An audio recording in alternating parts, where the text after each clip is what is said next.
Happy Thursday. Thirsty Thursday. Again, every week it comes around. All right. Turn this waiting room off so more people can join. As you're joining, if you wouldn't mind letting us know where you're hailing from. If you're fans of District Made 1-8 Distilling or Balcones, perhaps you're local to the DC area or Waco, Texas. Yeah. But I imagine there's some of you that are coming in from elsewhere, and we'd love to know where you're coming from. Yeah. And tell us what you're sipping on. Hopefully we have some people sipping on Balcones and 1-8, but even if you're sipping on something else, we love to hear what everyone's enjoying. We're sipping on all of them. We are prepared and ready.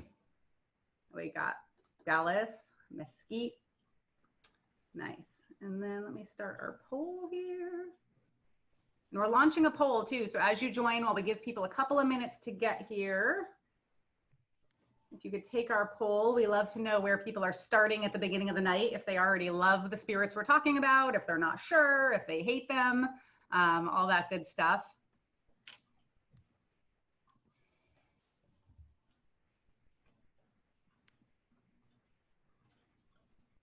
All right. And we have Jared and James and soon to be Alex here from Balcones, and also Alex from 1-8 Distilling. If you guys could give us a little wave so people know where you are in the squares. It's kind of like, what was that old school show? The Square show? Yeah. Hollywood Squares. Yes. Thank you. Hollywood Squares. It's like, who's where? What's the thing? Where are they? I guess the opener to Brady Bunch as well, right? We can like look down and look over at each other. Looking down, hey. Yep, for sure. Wave down. That's the one thing that's kind of unfortunate about like the layout with Zoom. I wish I knew who I was next to visually on other people's screens, so I could be like, at least on my screen, I'm This guy. There's Jared. Right. There's Alex. It would be nice you know if where you are in reference to me. It'd be nice if the administrator or the host could lock it, right? Where it's just like everyone's is the same. But. Yeah, for sure. So we were all looking at the same thing. Evan has a dream that there's going to be technology that comes out that like the technology will notice what square you're looking at and you can kind of talk to them and it will mute everyone else and just that person will hear you. So you can have like side conversations amidst it. He's a big believer that this technology is close. It's so close. I'm not so sure. I don't know. We'll see. Mr. Alex Elrod just received that email, so he should be joining us here shortly. Yeah, he said he's trying his damnedest. So but strange. It's really bizarre. Yeah, I don't know what's happening there. So he's tried to register 12 times. Weird. Well, we will try, but if he can, Evan will email with him. He just emailed him a link that he should be able to get in from. So he'll keep an eye on that and make sure we get him in. okay. I don't know why that's He said he's tried it, it doesn't work, but The link that I just sent him. yeah. I don't know what could be going on. No good answer there. Really bizarre. James, would you mind asking him to, instead of clicking on the link to join, go to Zoom and just type in the meeting ID and password as opposed to clicking on the link? Yeah, like just go to zoom.com and hit join a meeting and then. Yeah. If you do that, it'll ask you to register as well. Let me send him that and see how that works out.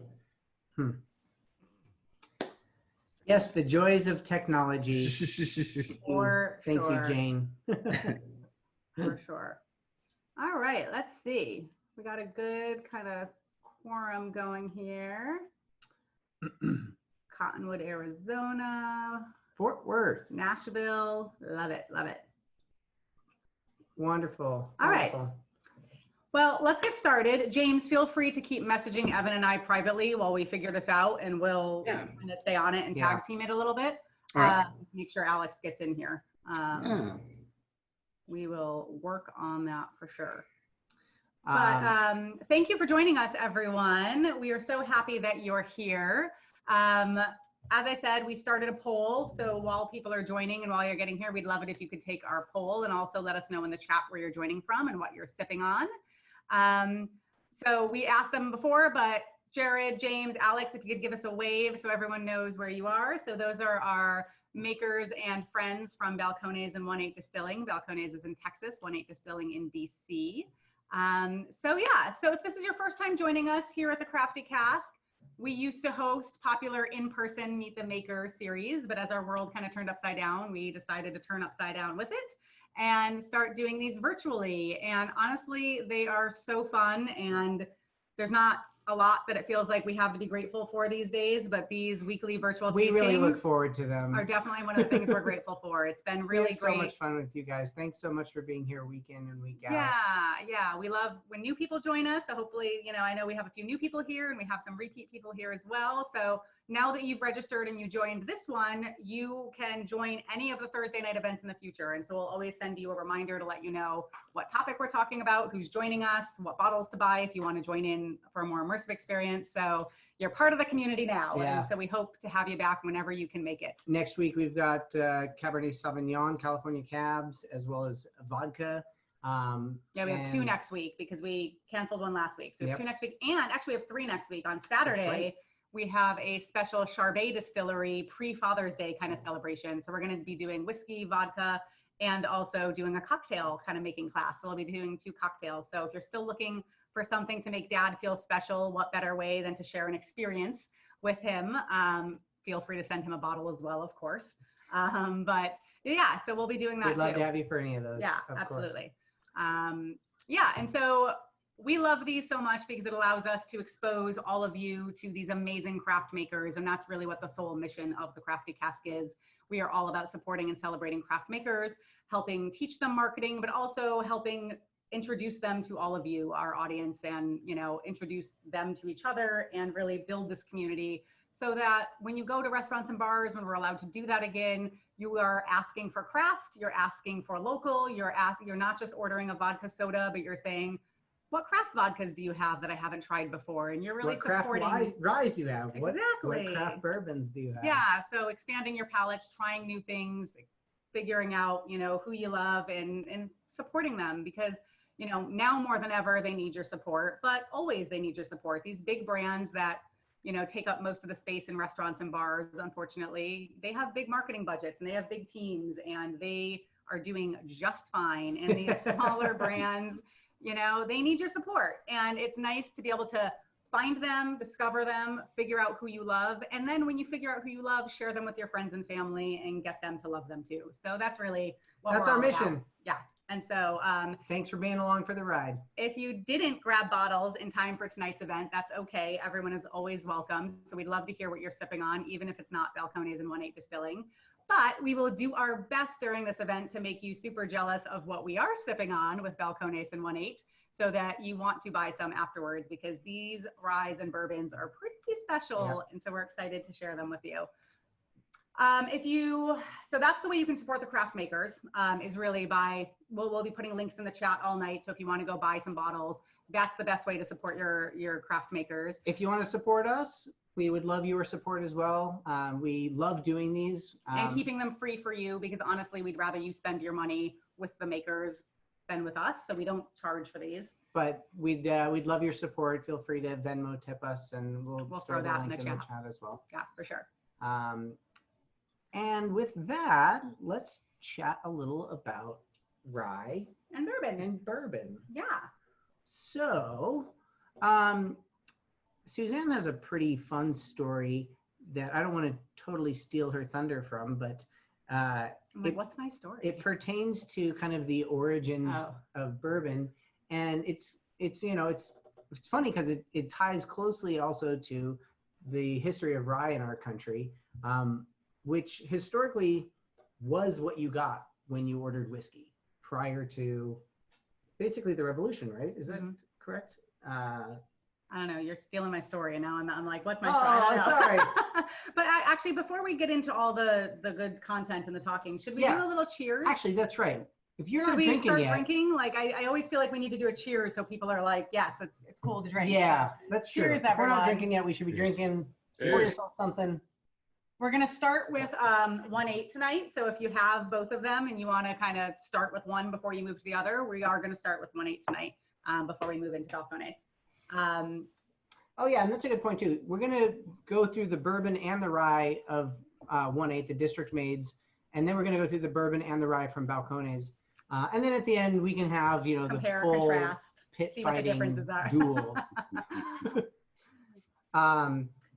And yeah, the focus here is comparing rye and bourbon, and so we thought it'd be helpful to within a family. I always do that. I cheers and then I don't drink. Sorry. You know what? It might have rubbed off on me. I might not have drank either. I'm such a talker. He's not really the talker, but I'm such a talker that I cheers and then I put my drink down and I keep talking. And he yells at me all the time and I just made him do it. Bad form. Yeah. So and the reason why we wanted to do this is because there's a lot of myths around, not myths, but misperceptions maybe, right? Sure. So we hear a lot of people say, oh, bourbon's not too, for me, too sweet, right? It's like too sticky, too sweet. And it's really, and so it's, you know, there are certainly cloyingly sweet bourbons absolutely out there, but there's a whole spectrum, just like with any type of alcohol. You know, if someone tells me they don't like Merlot, I'm like, you haven't, I don't know what I've done here. And so I don't know. So we wanted to kind of bust that myth a little bit and showcase two bourbons that have different characteristics, different styles, to start to like help people understand that not all bourbons are just sweet. There is a lot more complexity to them. There's a lot more differentiation to them. And then rye the same way. A lot of people think it's like so spicy and so crazy and it's too much. And there's great examples of that too. Totally. But they don't have to all be that way. And you can find some examples that have the exact level of spice that you want without being over the top. Yeah. So bourbon, for those of you who are, so there's a lot of thoughts out there that people think that in order to be called bourbon, you have to be made in Kentucky, which just is obviously not true. Is not true. Yeah, you do have to be made in the United States. And so that is true. You have to be made in the US to be called bourbon. But where that came from is, and so this was kind of the fun story. And honestly, there are so many origin stories of where the word bourbon came from. So this isn't 100% fact, but it's not apocryphal though. It's one of the stories out there. And I think it's kind of a fun story. So it's, so essentially, you know, when settlers were coming over from different countries, at the time, rum was very popular. So we were making a lot of rum in the US. A lot of that was part of the triangle trade. And so it was dependent on that whole system that is not good for many reasons. But also it was around the time when, you know, we were breaking from England essentially. And there was a lot of stress and a lot of strife. And so England started putting tariffs and taxes on a lot of the sugar sources. So some molasses, people even died. Sugar, right? Yes, there were some things that went on in our country for sure. But so sugar, molasses, you know, those were all taxed heavily. And so that started, and with the triangle trade starting to fall apart, it started to make it more difficult to make rum. Meanwhile, all of these settlers are coming over from Ireland and Scotland and Britain and all these places where grain distillation was a part of their life and had been already for a very long time. So they come over here and, you know, they start planting grain, growing grain. Now in Kentucky, well, modern day Kentucky, I think at the time it was Alabama, would that make sense? I don't know. Virginia. I think it was technically Virginia back then. Alex gave us a thumbs up. All right. Yeah, you're from this area, that area, you know. So around that time, I think it was actually 1776. It was called something like the Corn and Homestead Act or Corn and Cabin Act, I believe. That's right. Yeah. And so it was 1776. And basically the government said, if you move to present day Kentucky and plant corn, commit to planting corn and build a cabin, we will give you 400 acres of land. It's yours.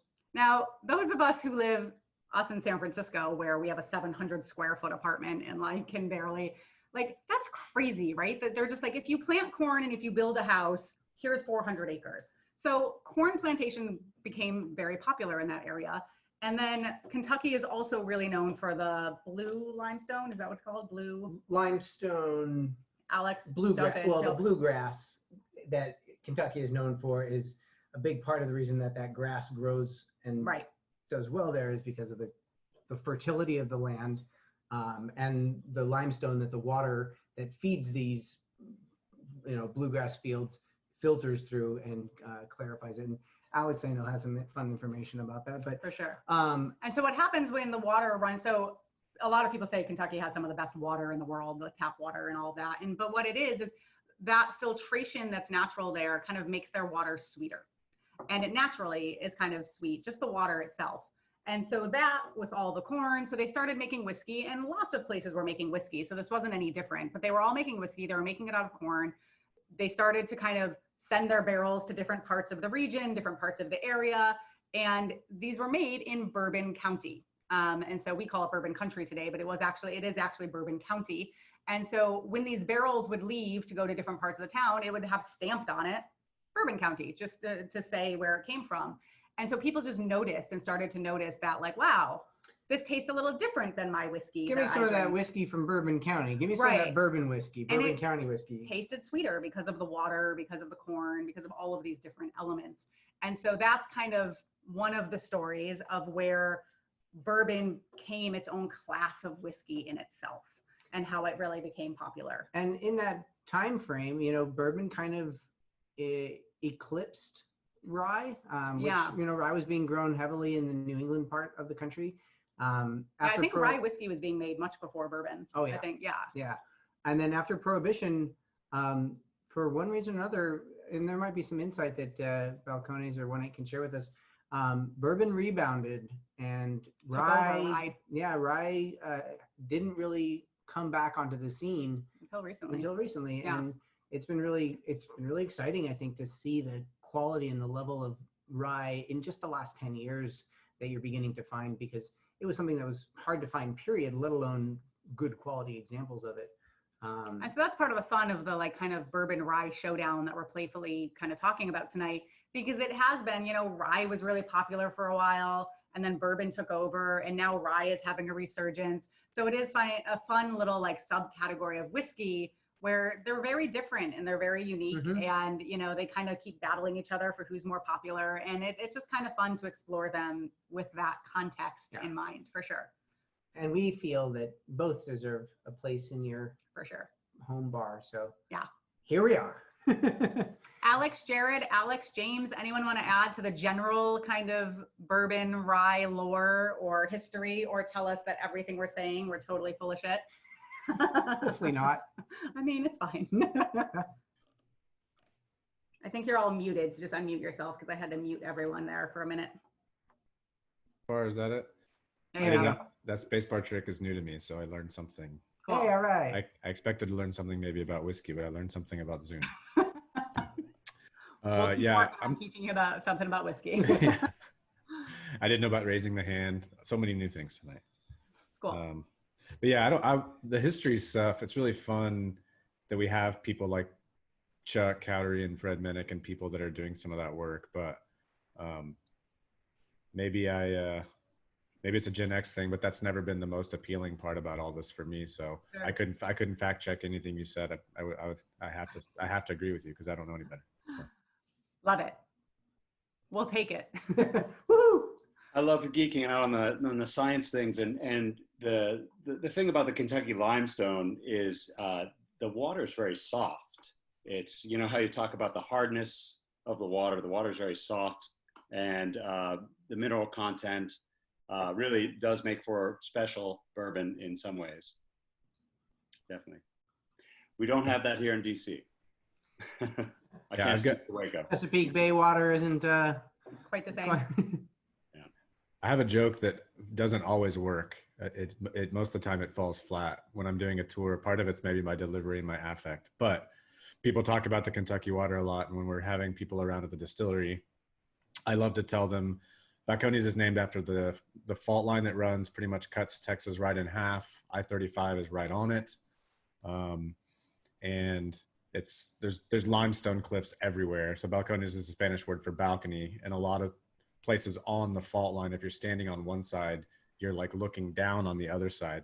And where it passes through town here in Waco is where the Brazos River goes through. And we do have this 80, 100 foot, 120 foot limestone cliff on one side of the river that looks over to the other side. So our water actually is very similar. It's great for brewing. The minerality, I mean, it's pretty much perfect for brewing beer. So we've got this water very similar to Kentucky. And here's the joke part. And so just like all the guys in Kentucky, we use RO water. Right. Yeah. That's the joke. And we use it too. Nice. I like it. I had a question for them. Oh no, I was gonna say another one of the stories is bourbon got its name because like Bourbon Street in New Orleans, it was really popular right. there, and like that's another one of the kind of stories there. I can't remember the other. Also the House of Bourbon. The House of That's right. Bourbon, yeah. No, Mhm. it's all conjecture. Yeah, It's all It was conjecture. a long time ago. It doesn't matter. For record sure. keeping wasn't top notch. Yeah. So, should we start tasting a little bit? Yeah. And hearing a story or two? I think that's a good way Yeah. to go from here. Alex, do you want to kick us off with 1.8? But maybe before we jump into your story, maybe talk us through your bourbon and rye and kind of let us taste them a little bit, and so people can be sipping on them while you're telling your story. Right, sure. Thanks. Yeah, so, we did talk a lot about Kentucky and Kentucky bourbon, and there's a lot of amazing bourbon coming out of Kentucky. So we wanted to make our spirits, and not just bourbon, but rye, our spirits a little differently. So part of that difference, I attribute to working with regional farmers in our area. So in DC, we're working with farms in Virginia and Maryland, and really want to let the terroir come through in our spirits, whether that's in the bourbon and rye, or even in our vodka and gins. There's a lot more appreciation of the idea of terroir, which certainly has been long established in the wine world, but in spirits. That's definitely important for us. So we wanted to work with these local grains, and do some things very traditionally, but really where we like to play is in the mash bill. So our mash bills are definitely not traditional. And what's exciting, I think, if I'm not mistaken, Jared and James or Alex can correct me here, that the Balcones bourbon is a 4-grain bourbon, as is ours. Is that right? That's right. Yeah. So that's a funny coincidence here tonight that we're going to taste 2 4-grain bourbons. Traditionally, a bourbon is going to be 3-grain. They're going to be primarily corn. It has to be at least 50% in the mash bill. Ours is almost 59%. Then a secondary grain, usually wheat or rye, and lastly your malt. In our case, of course, using a lot of corn, we wanted to focus on the corn and wanted to play around and find an interesting varietal. So the varietal we chose is Hickory King. In our case, we use, a farmer grows for us a white kerneled Hickory King. Going back historically, in a lot of the early bourbons, there's evidence that they were using some of these, white kernel corn, because this corn was also used for hominy, grits, and that sort of thing. It wasn't the more common yellow or dent corn that you see today in most bourbons. So that's really where our bourbon begins. We just loved it coming right off the still. The first time we distilled it, the sweetness of corn was there, but not as pronounced. But there was other flavors that we really loved. Then we do actually to make our 4-grain bourbon, we do mash and distill 2 separate mash bills. We do a high rye and we do a wheated. And then later, after distillation, after maturation in the barrel, we'll select barrels and blend them together. So we actually have a blend of the high rye and the wheated in our bourbon.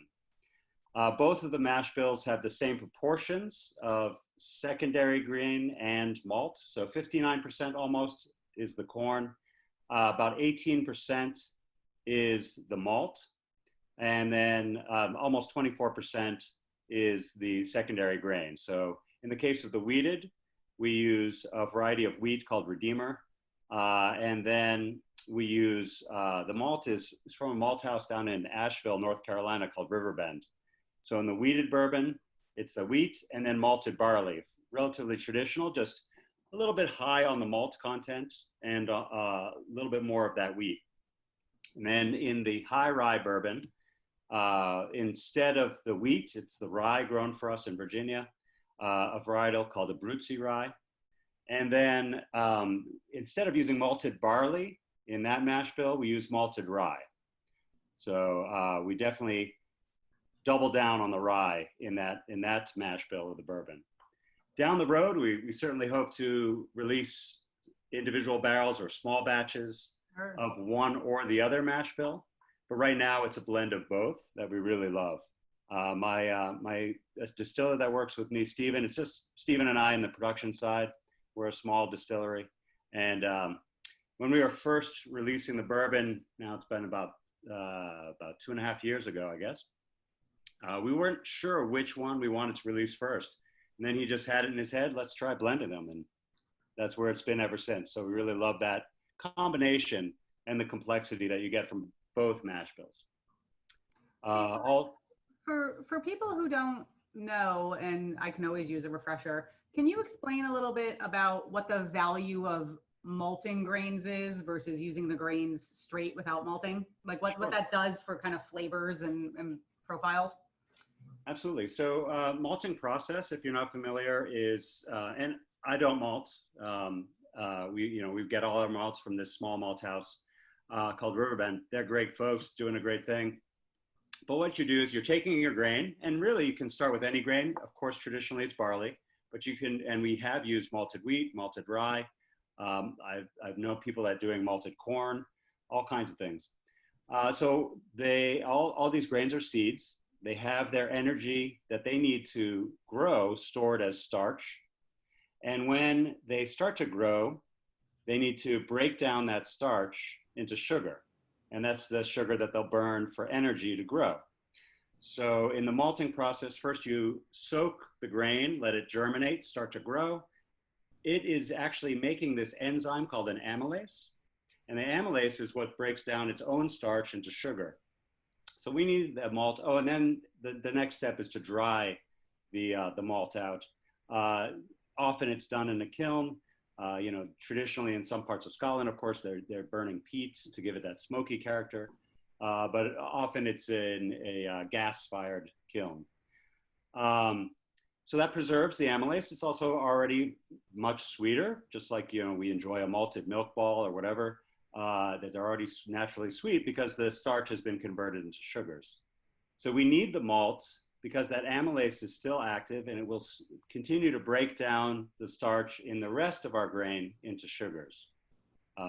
Some distillers, and we do occasionally, will supplement with additional enzyme, but the amylase from the malt is the primary source. Rye is a particularly sticky grain in a mash, and so we use a different enzyme to break down some of the proteins in that. Otherwise, we'd have a real mess in our distillery. So that's why we use malt. But really, the amount of malt that you need to convert the starch to sugar is not that much if you have a good malt. So we go much heavier on it in the bourbon and even heavier in the rye because of the flavor. We just loved the flavor. I was introduced to Riverbend through another distillery, Corsair, and they had tried it. They never ended up using it, but they had tried their malted rye in their unaged rye whiskey that they used to have. I'm not sure if it's still available. I don't think it is, but it was a delicious product, and it was really inspirational for us. And I believe that one was extremely heavy on the malt. Mm-hmm. But so it's twofold. It's flavor and it's the enzymatic activity. Cool.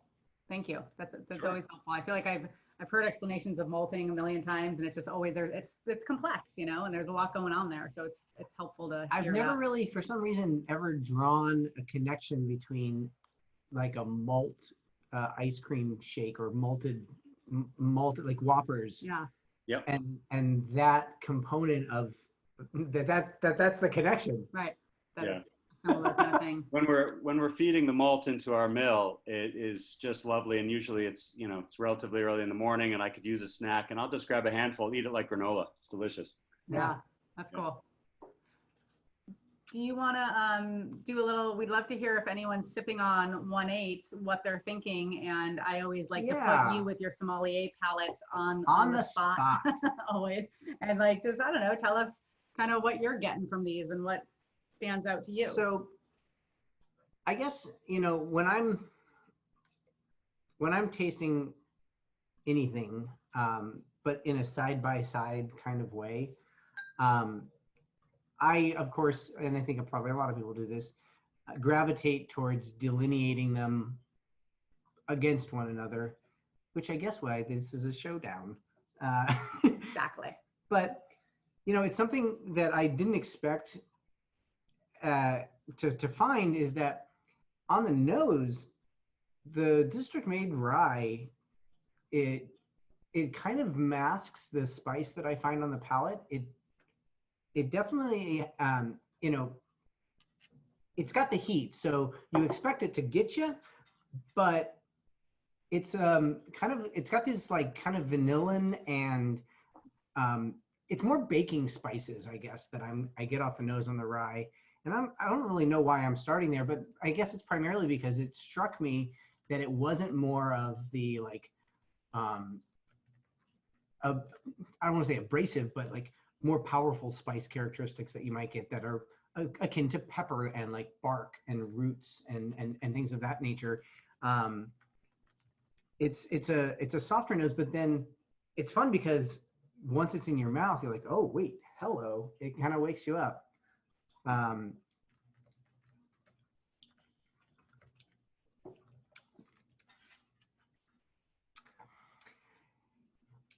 Yeah, and you know, I guess the kind of clove, nutmeg, cinnamon characteristics that are elevated by the alcohol level, which actually, you know, that I say that, these are basically the same proof. So I'm not really sure why that stands out, but I think perhaps, you know, the alcohol elevates that, even though it's not the reason for their existence in there. And then with the bourbon, goodness. The rye has such a savory nose to me. Like it's not even spicy. It's like a saline, like salty, which I love. Like, I guess it's probably that grain kind of cereal-y kind of thing going on. Yeah, the bourbon is, and this is kind of, it's like honeyed, of course. Yeah. Because as we would suspect, but not without some, you know, kind of angular components to it. And I guess that probably comes from the extra, the 4 different grains that are used in this. Yeah. Yeah, I mean, we're down to like 2/3 of our bottles here, so clearly we're enjoying these. We've been preparing. Yes. Yes, we've actually been restraining ourselves and being like, we have to have like at least a half a bottle left for the tasting. Pull it back. Right. Hey, Alex, do you want to tell us a little bit about just like the story of 1.8, and I can throw up a few pictures to show people where you're at and kind of give us a little virtual vacation to the DC area? Yeah, and I should also talk about the rye a little. That's right. Yeah. Sorry, I jumped in there. Yeah. Whenever we want to fit that in, but you can do that first if you'd like. Like, that's totally fine. Okay, sure. Yeah. So since we were already sipping on the rye, yeah. So the rye is can generally be described as a Maryland style, just like we were talking about the origins of the name bourbon. You know, there's a lot of different ideas out there, and then what is a Maryland style rye? There's a lot of ideas about that. I take it as a rye whiskey that does have corn in the mash bill. So we do use corn. It's not that heavy on the corn, about just under 14% corn. And in this case, we have been using more standard yellow corn and not the white hickory king corn that we use for the bourbon. The rye is the same rye that is in the high rye bourbon, almost 57% mash bill. And then really, really heavy on that malted rye. It's almost 29%. So really even way more malt than in our bourbon. It's definitely I think one of the defining influences on the flavor profile. You get these these toasted, these spice notes that come from the malt. A little extra sweetness from the corn, but yeah. I was going to ask, I wonder, attributing my description of this earlier, would that be probably more to the abnormally high level of malt, the kind of softer spice component to it that maybe is enhanced by the sweetness of the malt, or more the sweetness that is contributed by the corn? Yeah, it's a good question. I find more that one of the differences with our rye and a lot of other young ryes out there, the spice is there, the pepperiness is there in ours, but there is more of the toasted notes, biscuit almost. What I don't find in our rye is sometimes, and this is not a bad thing at all, but in some ryes you get really grassy notes and almost dill notes. And I don't find that as much in ours. And I think that has everything to do with the use of the malted rye and the corn in the mash bill. But mostly it's that, almost a third of the mash bill being malted rye. It's funny, the description of dill, with my background being in wine, is almost invariably attributed to the use of American oak compared to French oak. And I wonder how much, and I know that spirits is a completely different ballgame, but I wonder how much of that still is a factor in the aging process and the decision of, the cooperage that is being used. Sure, yeah. I mean, as much as we as distillers can influence our spirits by working with farms, selecting the grain, deciding our mash bills, how we're fermenting, how we're distilling. So much of the input of flavor really does come from the barrel. And the variation, you can fill 2 barrels off the same still run on the same day, and they can be so different just because of the properties of the oak, and what part of the tree, where that tree was cut down, and all kinds of things. Sure. Yeah. For sure. Alex, if you'd like, we'd love to hear a little bit about 1.8 now. Sure. Love to hear about your story and delve into that too. Absolutely, yeah. So we are founded by myself and my partner in the business, Sandy Wood, back in 2013. At the time there was only one operational distillery in the district. So we felt there was a need for more, and we dove in. Sandy and I go back to college days together. I studied biology and ended up working in biotech, mostly in the San Francisco Bay Area, but also in New York and here. And I'm curious, if there was only one other distillery when you started, how many are there in DC now? well, it's kind of a changing picture. We gained one, we lost one. I think we're at about 8 operational distilleries. And DC is not a huge city. It was only about 600,000 people. So I think that's pretty good growth for that time period, for sure. Yeah. So it's definitely expanded. So we opened. We found a great warehouse building in a neighborhood called Ivy City. It's a tiny little neighborhood. It's actually become kind of the booze capital of DC. 3 other distilleries, a winery, a brewery, soon to be a second brewery opening in this tiny little neighborhood. And we brought in initially a system. Actually, it was from a distillery in Chicago called Koval. It was their old still and mash tank and fermenters and everything. It was a 2,000 liter, 500 gallon Kota hybrid pot still. Hybrid means it had columns, and we could leave those columns open when we were distilling a whiskey, or close them if we wanted to increase the proof for a vodka or gin. And that was a great system for us. But as we started to fill our barrels, here's our building now, and there you can see our new stills in the window there. So these we just put in about 1.5 years ago. Barrison stills. We have a continuous column or a beer still. And then we also have another hybrid pot still, but this time same size, just with bigger columns. So it allows us much easier much more easily to hit proof when we're making our neutral spirits. So here you can see some of our barrels. We have a lot more back there now. This is some time ago already. Most of the oak is ones we filled. Here's our mash tun in the left side there, and our fermenters. Everything now is 1,000 gallon. Oh, there's me at the farm. There's Pepsi, the farmer over at Land's End, organic farm. He grows our corn and wheat. His name is Pepsi?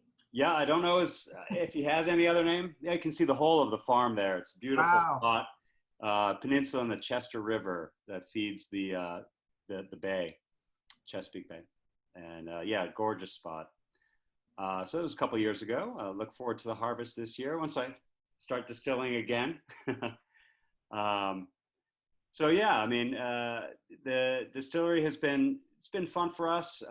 We've grown a little bit, but we're still just distributed. There's some of the wheat, I believe, in our area. So DC, Maryland, Delaware, and hope to grow it. Hope to, there's Sandy, my partner in the business there. Yeah, continue to make fun spirits. Oh yeah, here's the stills. So yeah, the Barrison is the Italian manufacturer there. Really gorgeous stills. Yeah, they're beautiful. Alex, did I gather correctly that distilling is currently on pause? Yeah, so the only thing I've distilled in the last couple of months has been for the production of hand sanitizer for the most part. Yeah. Gotcha. So we've really focused in on that, and I do have probably 20 tons of grain that's been sitting at the distillery for a couple of months that I can't wait to crank through. Particularly because the rye harvest is coming up here in just a couple weeks, so gotta make room. Get the new harvest rye in. And there's our beautiful tasting room that I bet you can't wait to get people back into when we're You're right. Yeah, I think we'll start by having some folks outside first. Yeah, of course. Some patio furniture and some cheap umbrellas and. Luckily, the weather is permitting for that now. Well, yeah, I mean, I guess time of year June in DC, I don't remember being particularly pleasant outside. But no, it's not freezing. It's about 85 degrees inside the distillery and just as humid as it is outside. Right, 95% humidity with that 85 degrees, right? Yeah. But I have to say, I do love tasting rooms where you can see the action. Yeah, you know, that so is it's really nice cool. that you have a window there to kind of see that. Like Spirit Works up here in Sebastopol kind of has the same thing. And you can peer through into the inner fun. workings of the.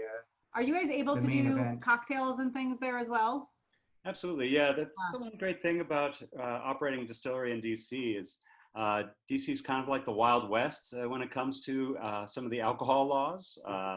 So they were very permissive, and they've worked with us. We haven't formed an official DC Distillers Guild, but we do work with each other quite closely, and we work with the Brewers Guild, and we're able to sell cocktails. And although the climate's changing, of course, now with everything that's going on.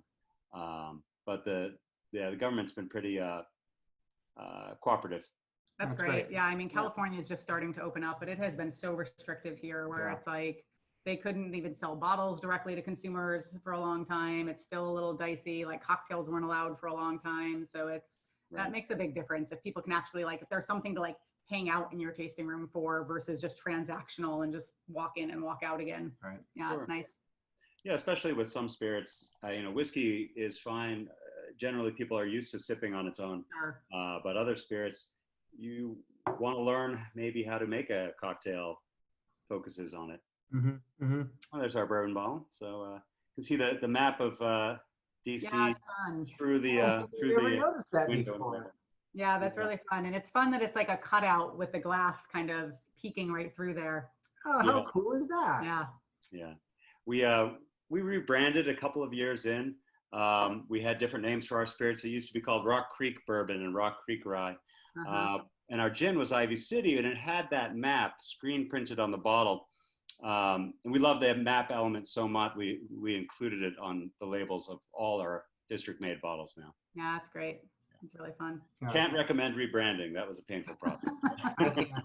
That must be such a headache. Yeah. I still hear people saying, "Oh, I missed that bottle and that label." I do too, but sure. I like our new one. Cool. Um, I can't wait to get out to DC when we're allowed to travel again and come visit, because your tasting room looks super it fun. does look really great. Absolutely. And Anytime. I already know I love your spirits, so win, win, win. Yeah, it's been far too long since I've been out there. Yeah, for sure. Cool. Well, thank you, Alex, so much. It's always great to have you and hear about your story and hear about your whiskeys. And you're going to keep chiming in. I know you will, because you're great like that and giving us more thoughts throughout the night. But let's everyone raise a glass and give a little cheers to Alex from 1-8 Distilling and thank him for sharing his story and his wisdom and all that good stuff. Cheers. Cheers, Alex. Thanks so much. If anyone has any questions or wants to unmute themselves, please feel free. I know sometimes we're a little shy, but maybe as you keep drinking, that will change. Yeah, that's all. Drink faster, that's drink the more. trick. No. If you're not finished with at least your second drink in the next 5 minutes. That's right. Although we're not doing great here. We have to, Well, although we just had a birthday party. We had a private event birthday party right before this where we did a mixology class for someone who was turning 30. All her friends surprised her, which was super fun. So we got to drink 3 cocktails prior to this. Just a little. Yes, we're having quite the fun Thirsty Thursday.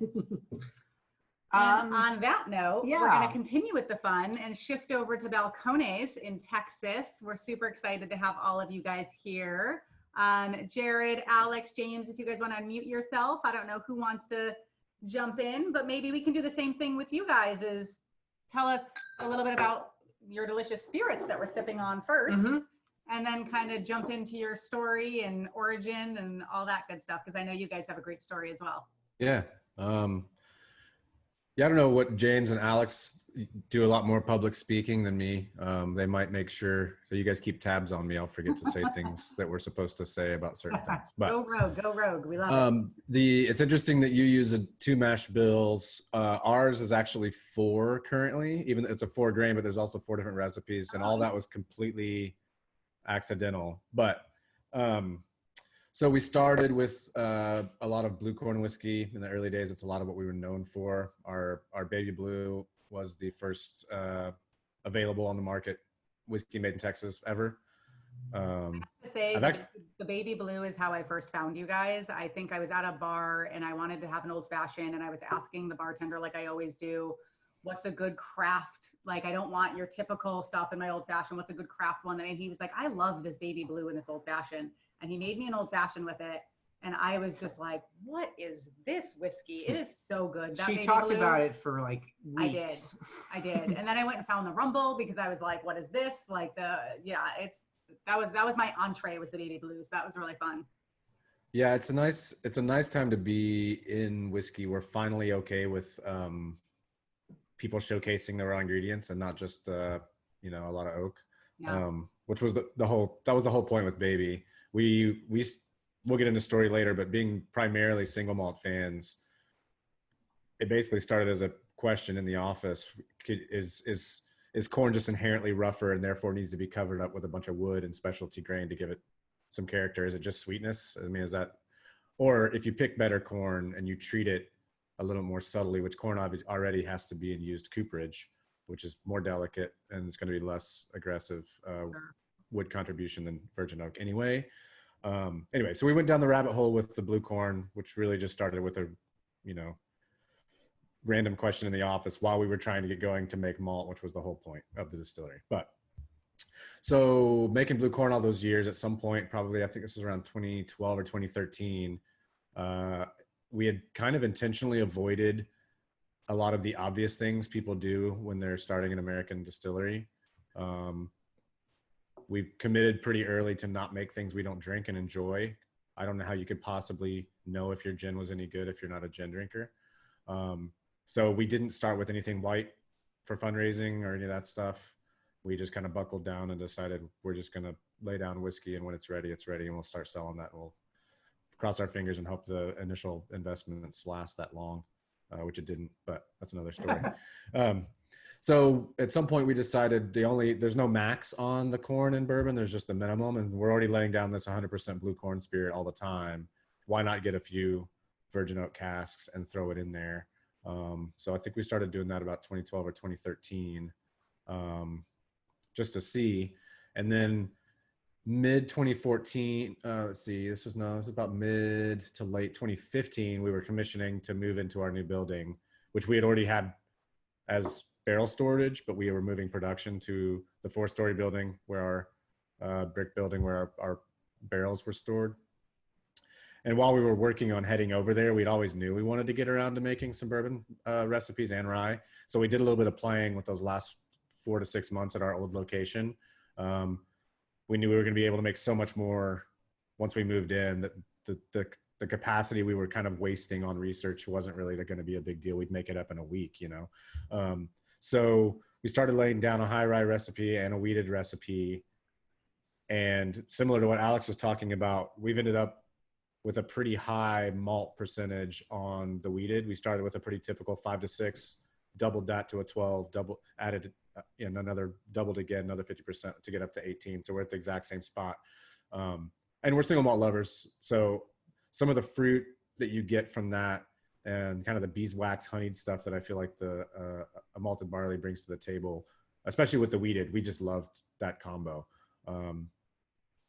So yeah, so we had all these recipes with no real plan, because that's another problem we have. We don't have a lot of good in-house editing.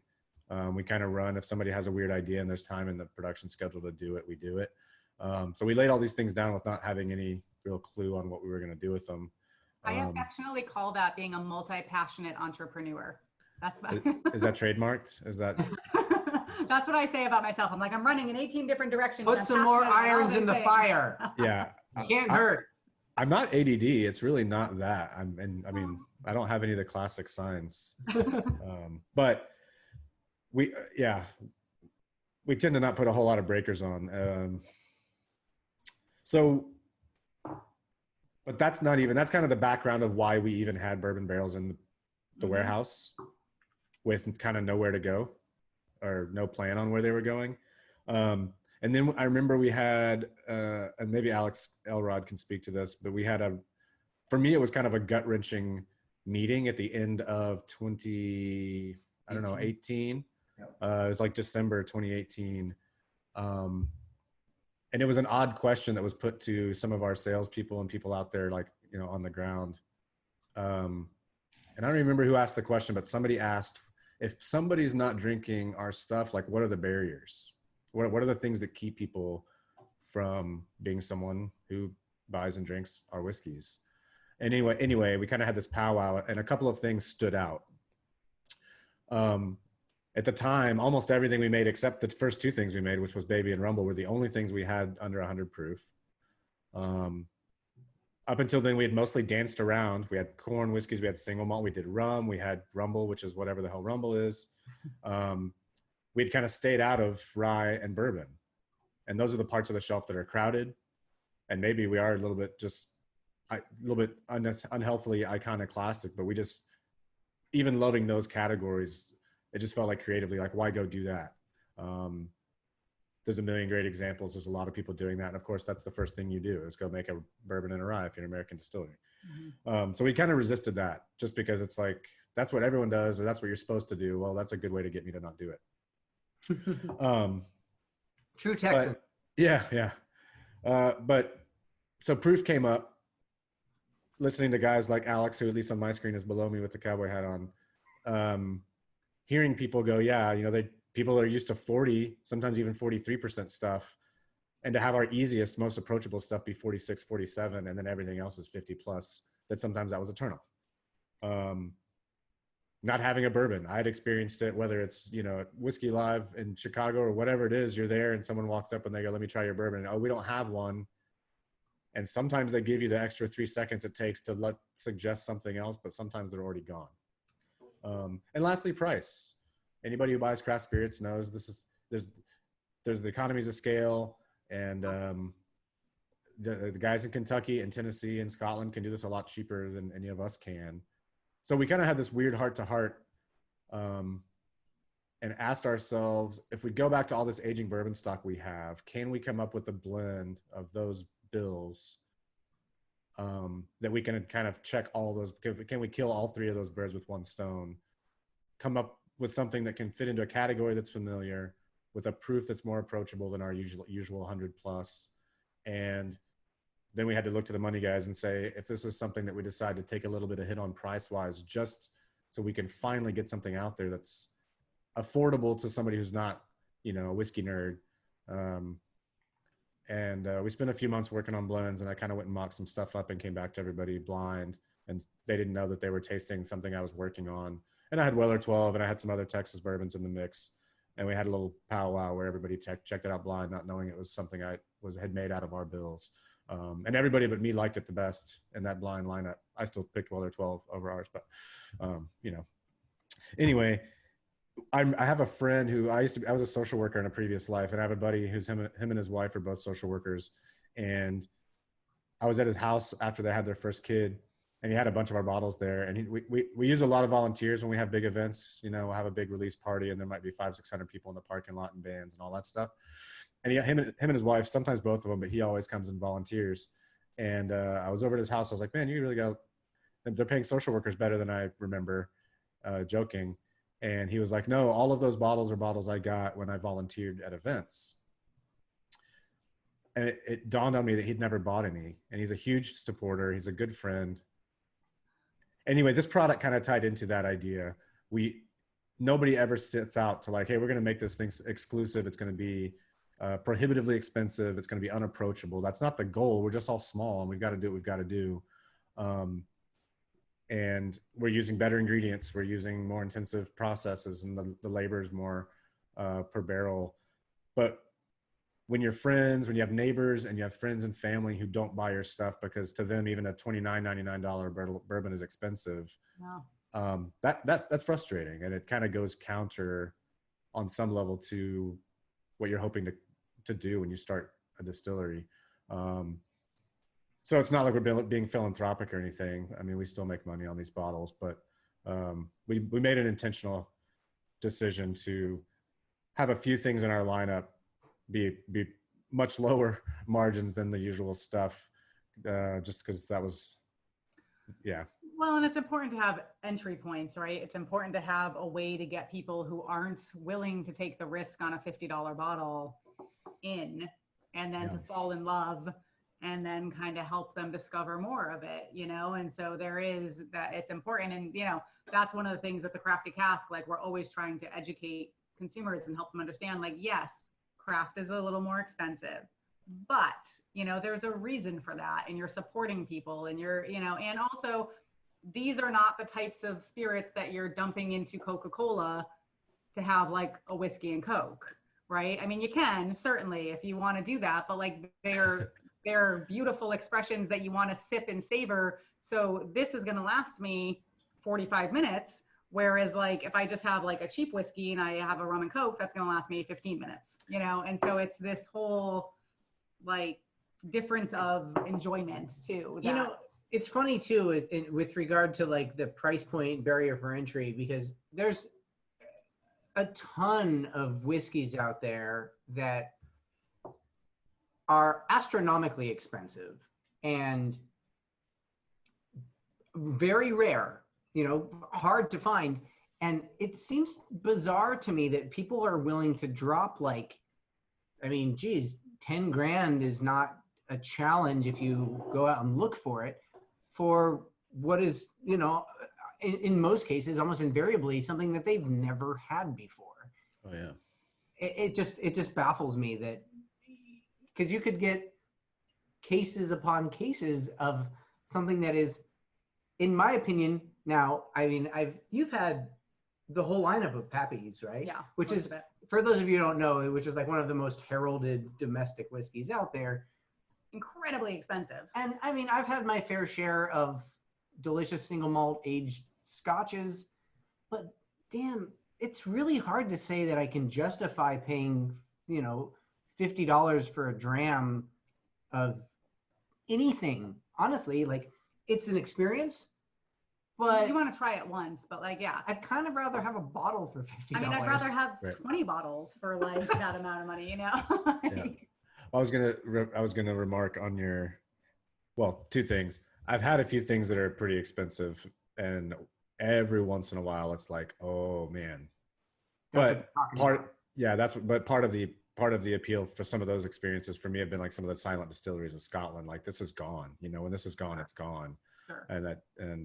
So there's a few things like that where, yeah, if I saw that again, I'd probably buy a bottle, even if it's $500 or $600 because it was just that good. Right. And it's gone. It's going to be gone. This is history. But the Coke thing, we tend to be pretty purist. We don't, like I said, we don't do white spirits in house. We pretty much drink stuff neat. But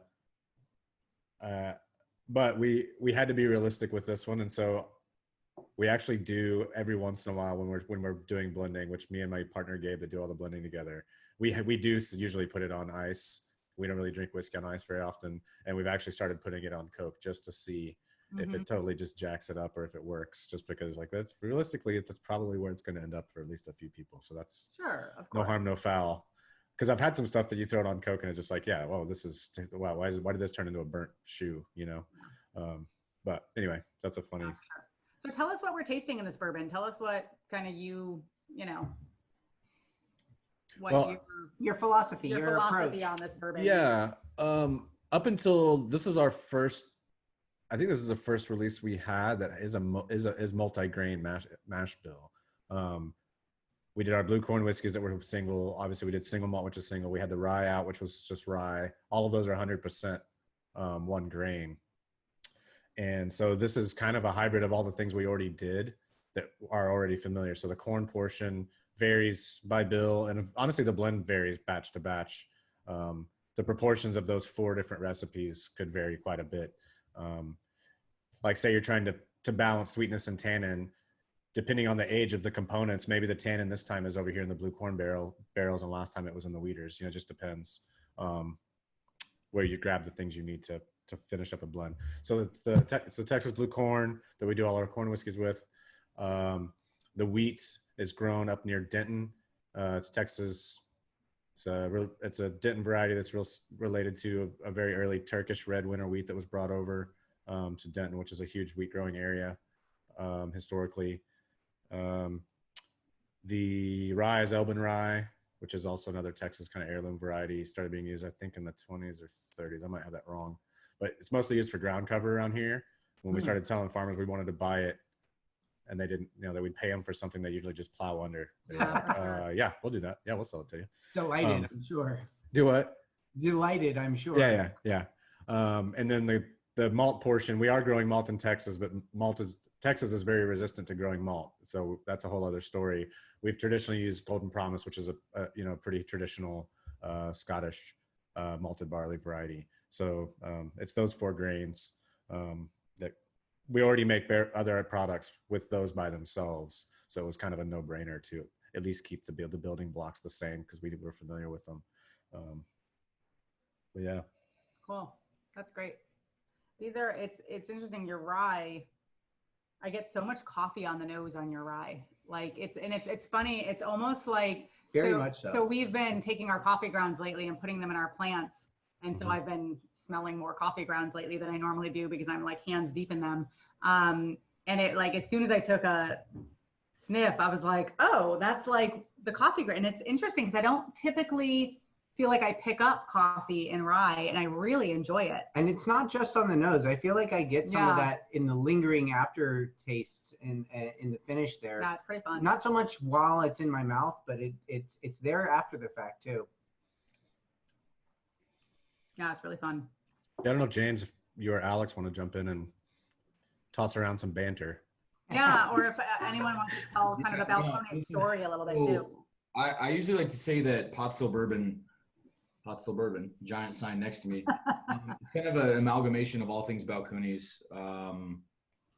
It's kind of a bizarre spirit for us because it's still quite polarizing, which I think is kind of runs through a lot of what's going on at Balcones across all of our releases, whether it is malt or rye. Because it's not as predictable as you might think. I think that there's still it's very recognizable as a Balcones product. There's a really rich toast quality to it. You do get a little bit of I think sometimes, especially as it continues to kind of aerate, evaporate in the glass, you'll get a little more of that kind of cherry flavor.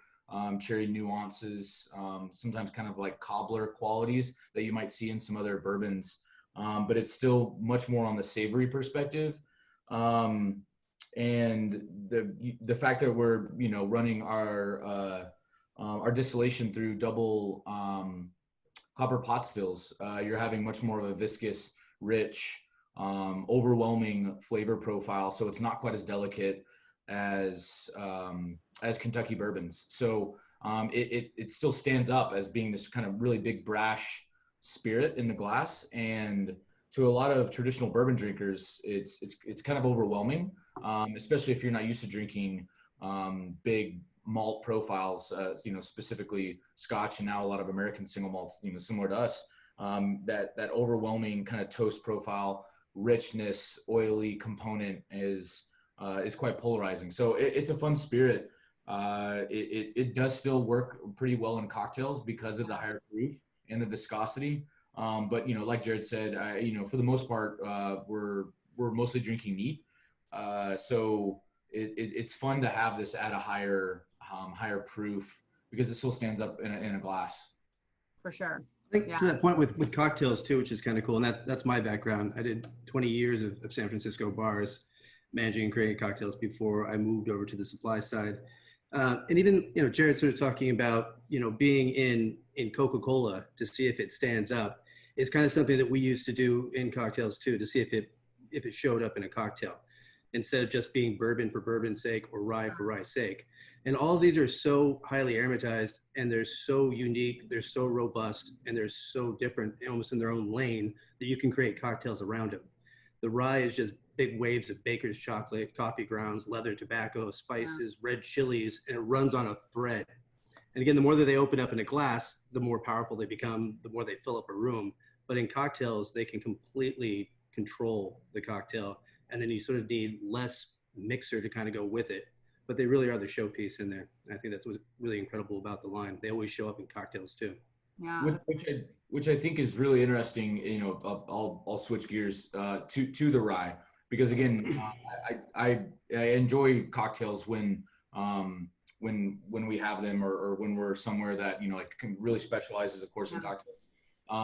And I feel like our rye it's quite fascinating because again, that really rich savory quality. This being at 100 proof, I feel like honestly is maybe the most cocktail friendly spirit that we make. And again, I know that's not really Jared's intention with these with our whiskeys. But it just pairs so well with some really cool, weird like Amaros because of all of that specialty rye, that roasted crystal and chocolate rye that makes up a small percentage of it. It really carries a lot of that kind of chocolatey, and like James said, some of the nuance like tobacco qualities that with Amaro and a little bit of citrus, just it turns into this completely different, almost dessert in a glass that I think under normal circumstances, you really wouldn't find in most ryes. It's funny. I was just saying in the chat that one of my favorite rye cocktails is 50-50 rye to Suze. And if people aren't familiar with Suze, how would you explain it? Suze is an aperitif that's flavored with gentian root, which grows in the Alps in Switzerland and France. Kind of bitter quinine component, a little anise flavor, and it's the combination of them is a little bit like a Sazerac. Yeah, it's just like we jokingly, because my name's Suzanne and the alcohol's called Suze, we just call it Suze's drink in the house. Yeah. But so that's like my regular. It's like 50% rye, 50% Suze, a big rock, and I'm just like a happy camper. Honestly, it's a little spicy for me because it's already spicy from the rye, and then you've got this like bitter quinine gentian root component from the Suze. And it is surprising for me, like, because this rye, it is 100 proof, and it doesn't actually drink to me like it is. I like agree. It doesn't drink hot at all. It drinks pretty smooth given how high proof it is. So it is really fun, and it does work well in cocktails as well. Right. And I think to that point, and this is where I would it's fun to pick Jared's brain. A lot of that drinkability is for a few reasons, but I think what's kind of most important are when you're looking at your cuts, and it's I enjoy listening to Jared, the best public speaker in the room. It's interesting to look at where those conservative cuts are made at Balcones. I think is what lends to a lot of the drinkability for as youthful as our spirits are and as high ABV as they are. Yeah. Well, yeah, I mean, it's for anyone who does designing their own cocktails, or even if you don't call it designing, you're just making them at home, whatever, or if anyone's ever been a chef or knows someone who's a chef, I mean, you're always talking about things like, salt and acid and sweetness and how they read together. One of my favorite things about whiskey that also relates to a pot still and not so much to a column, because things are happening on a column still simultaneously coming off all these components, but in a pot still they come off in time. There's a beginning and an end and a middle. So the earliest things that come through are the lightest molecular weights. Those are the things you're going to smell. So literally the finish, the latest things that happen in your mouth are the latest things that happen before you're cut. So there's sometimes the finish can be aggressive because it's hot. It's just high proof. But then you can have a really aggressive finish on a 40% that was chill filtered and, all kinds of stuff. So our climate's kind of crazy. We don't have years and years and years and years. We would have nothing left in the barrel, if we were trying to go 10, 12 years. Our evaporation rate, for the first year is like 14%. At like 5 years, our barrels are about half full. So we don't have time to let the barrel clean things up, both on the heads with letting unpleasant things evaporate and gas off, and on the tails end where your bigger molecular weight components are getting caught in the char. But if you're making a 12, 18, 21-year-old bourbon, you can wait, but put a lot more liquid in the barrel and let the edges get kind of worn down and softened up. So yeah, we try to only put stuff in there that we would drink right off the bat. If we don't want to drink it right off the still, we're not putting it in a barrel. But we also use these heavy toast barrels, so we're getting a ton of wood sugar. And so I think what happens as that's still in your mouth and that's still hanging out, and as other things come in, they just read different than if that wasn't there. And a lot of columns still whiskey and a lot of chill filtered whiskey, the mid palate is a little scooped out. It's a little flatter. And so when spice hits, if tannin hits, if alcohol heat hits, it's kind of exposed, And so I think that's a big part of how the finishes read. We didn't say this earlier. This is our probably most beer influenced recipe. There's a lot of craft distillers that talk about beer as an influence or as an inspiration. We've stuck pretty traditional with most of everything else we do. But when it came time to start messing around with rye, we started talking to our grain suppliers and all the variety of rye that was available, and it was crazy. It was Bohemian floor malted and German crystal malts, rye, and just all this crazy stuff. So we pretty much got like a pound of everything that was in the catalog, everything our rep would sell us, and started playing around. And we ended up with there's 4 different rye. There's the Elbin rye, which is a good 80 to 84% of the recipe. And there's some caramelized or crystal, which any brewer, that's kind of, it's kind of you get a little richer, you get some sweetness from it. You might get some fruit or nuts. And then we go to roasted and chocolate rye, which not surprisingly, that's where you get kind of your bitter chocolate and your coffee notes and stuff.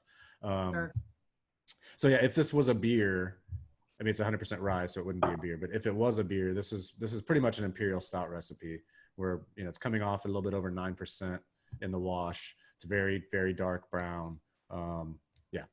So. Right. Yeah, it's pretty amazing. Hey, I'm showing some of the pictures. Alex, I know you kind of sent these over through James. If you guys want to talk a little bit about origin, brand story. I know we've been talking a lot about the spirits themselves. I'm happy to have you guys do that a little bit here. Yeah, there's going to be quite a few slides in here, so we can obviously skip around. But there was a photo of Jared standing next to some smaller stills. Yeah. That's actually the original. That Balcones started in 2008. That's well before I joined the team. And Jared, are you wearing a Bad Brains shirt there? Yeah, we were just talking about Bad Brains earlier. I think I actually have that exact same shirt on right now. That's super weird. Yeah. And that photo was taken a very long time ago. Yeah. Yeah. Wow. Yeah, those are the original. Bad Brains, that's DC. That's up in their territory. Yeah, right. There we go. Let's just talk about Bad Brains. Yeah, can we do that the rest? Go for it. Go for it. We can talk about whatever we want. Let's just talk about like DC hardcore or West Coast hardcore. Never mind. So yeah, this is the original distillery, and you can kind of see how the line arm goes above Jared's head, and then it actually reaches all the way across.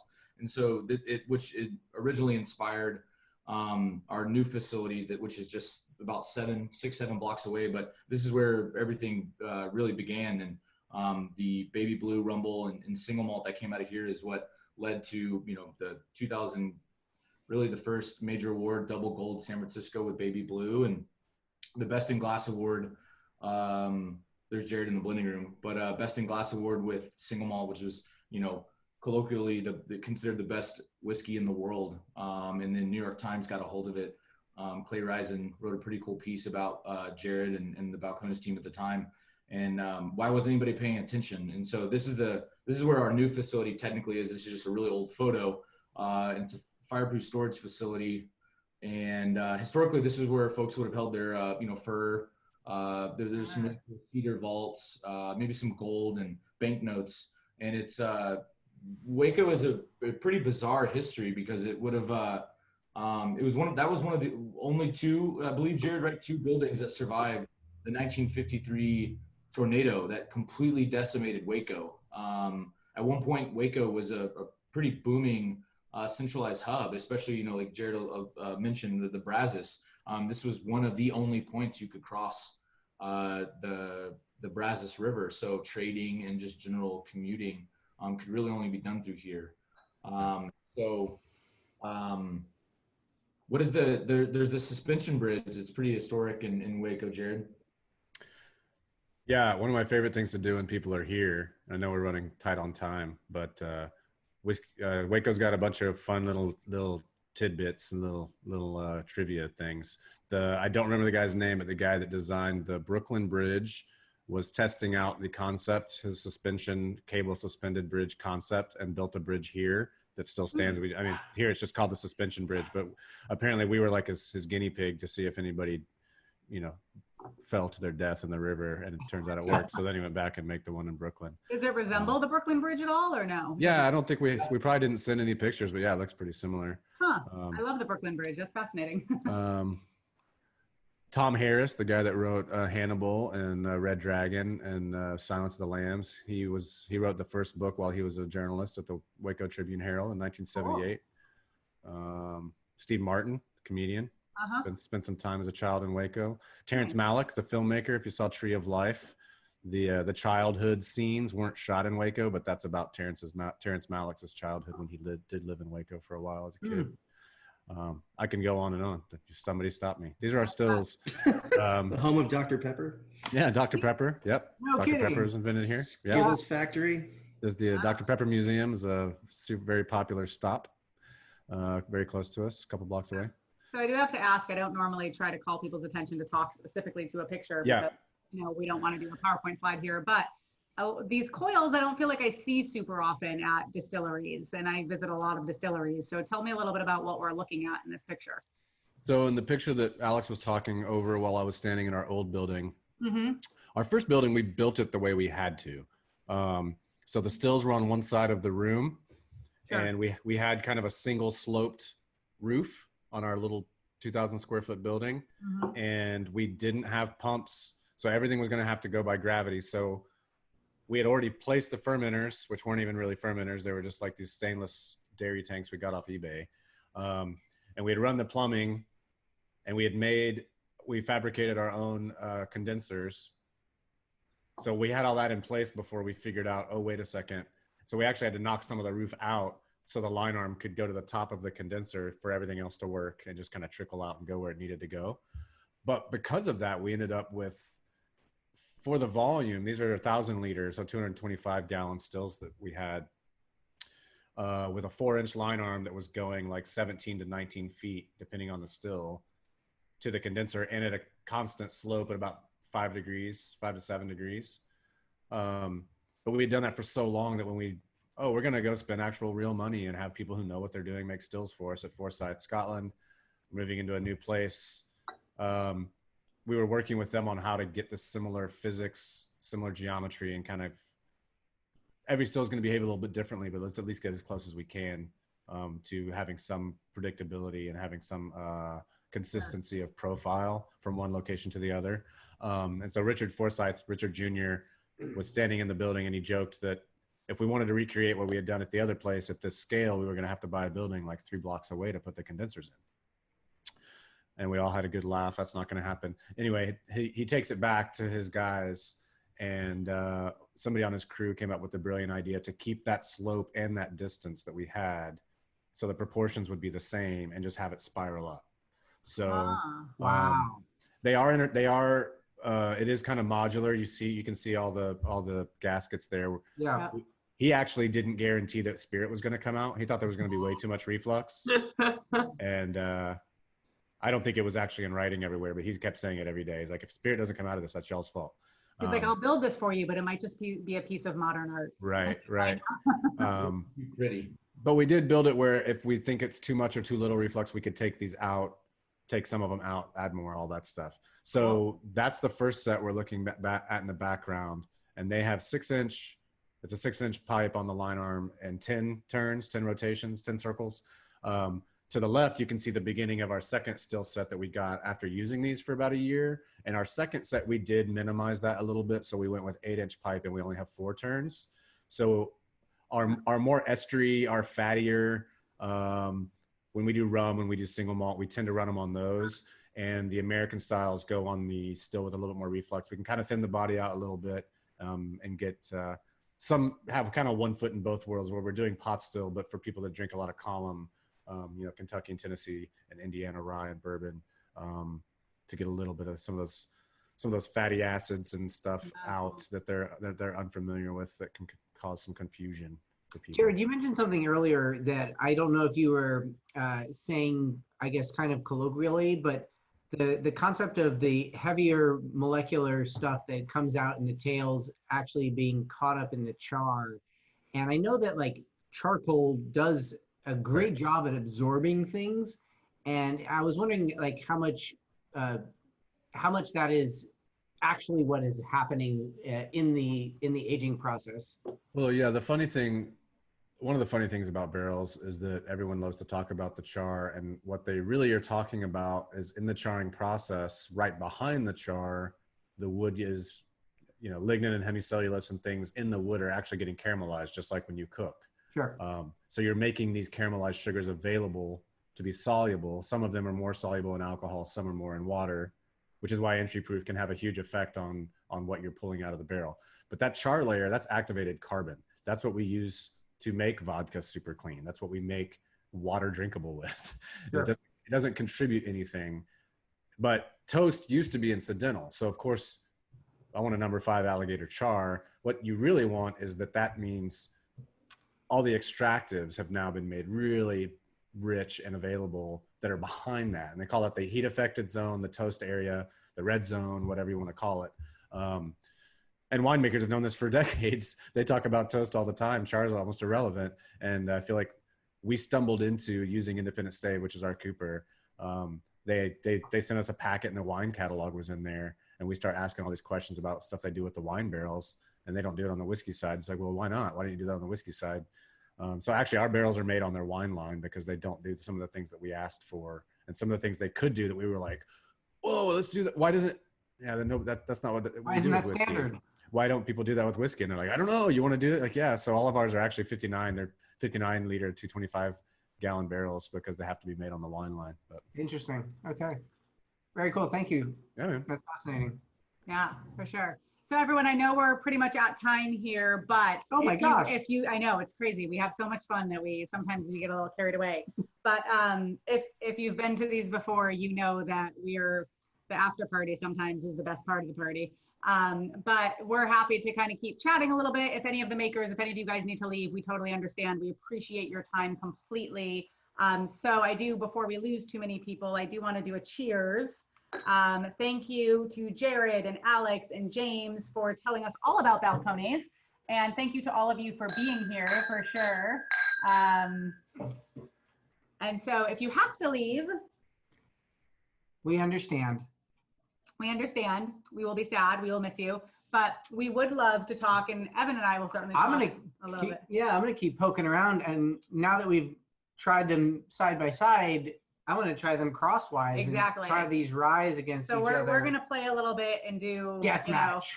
1/8 rye, Balcones rye, and kind of play with them a little bit, especially because I think you guys have each other's whiskeys with you, right? You guys shipped each other your stuff. Yeah. So I would love to hear what you guys think about each other's stuff and how it's different from yours and what you're picking up and all that good stuff, because I think that's really fun. And it's absolutely, we're joking when we say Showdown and everything. Yeah, it's not.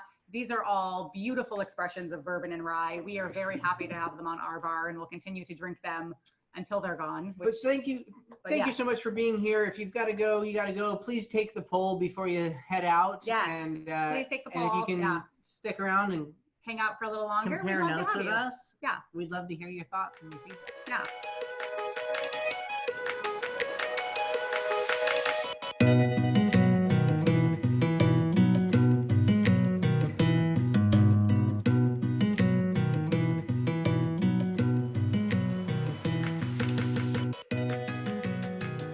Thanks for having us. I am getting texts that the 20-month-old, which should not be up at 9:30, which is what it is here in Waco, is up and eating pasta. So I might have to go.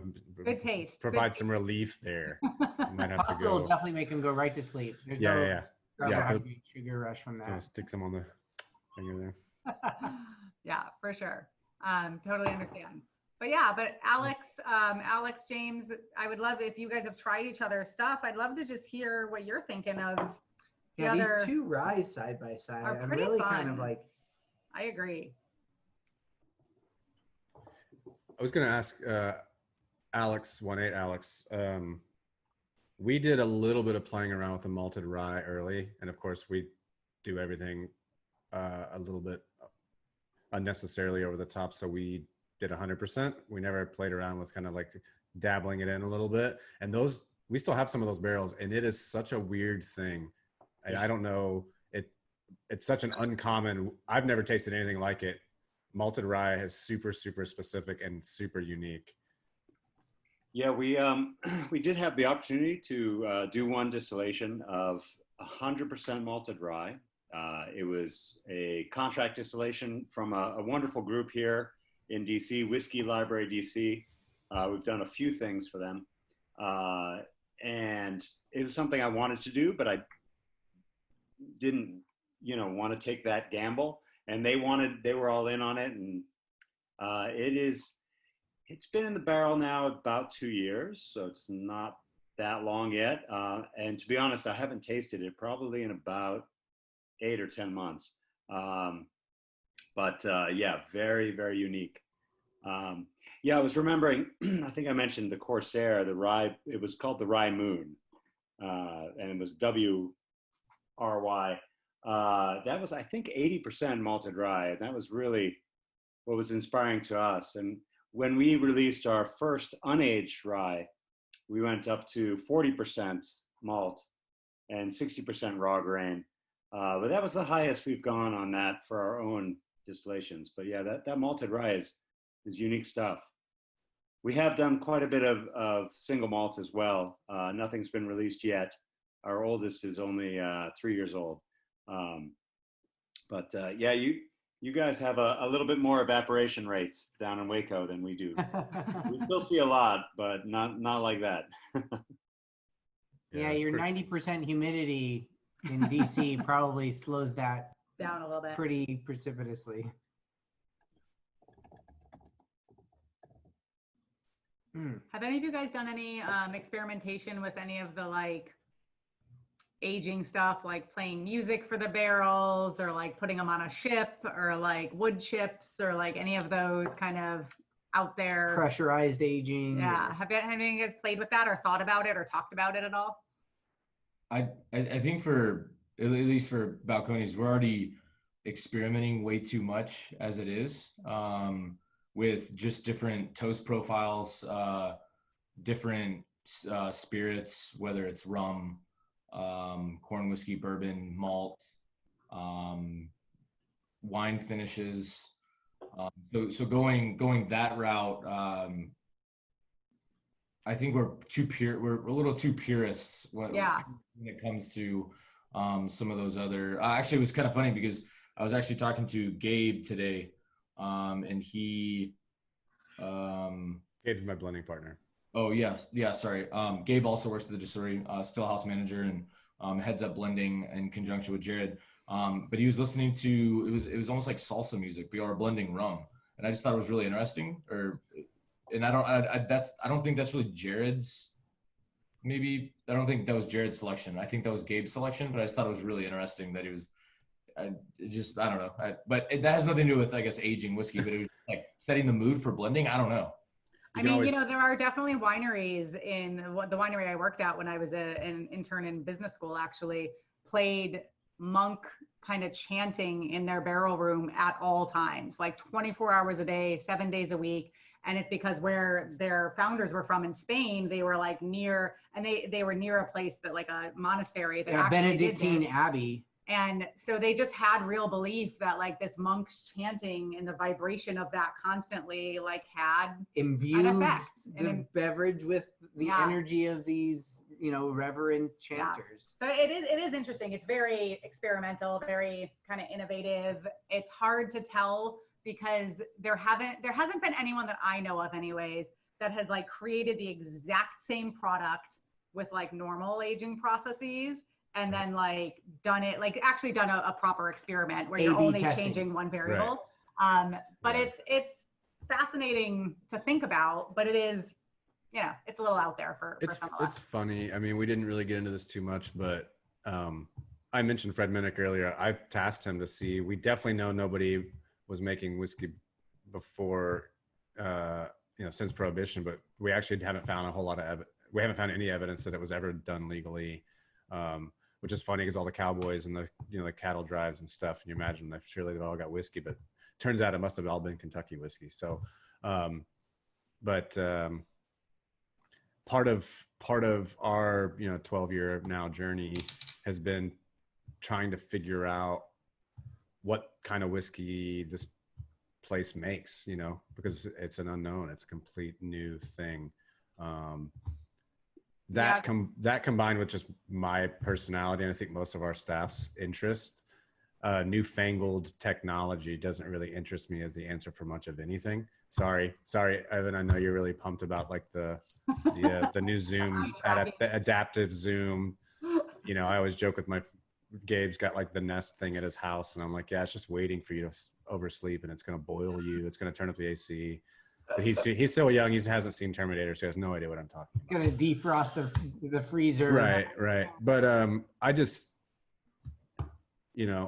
us and Dan Garrison Brothers in High Texas, like we both started around the same time, and at the time, no whiskey had ever been made here. So I feel like messing with it too much, as opposed to taking the time to get to know it. Sure.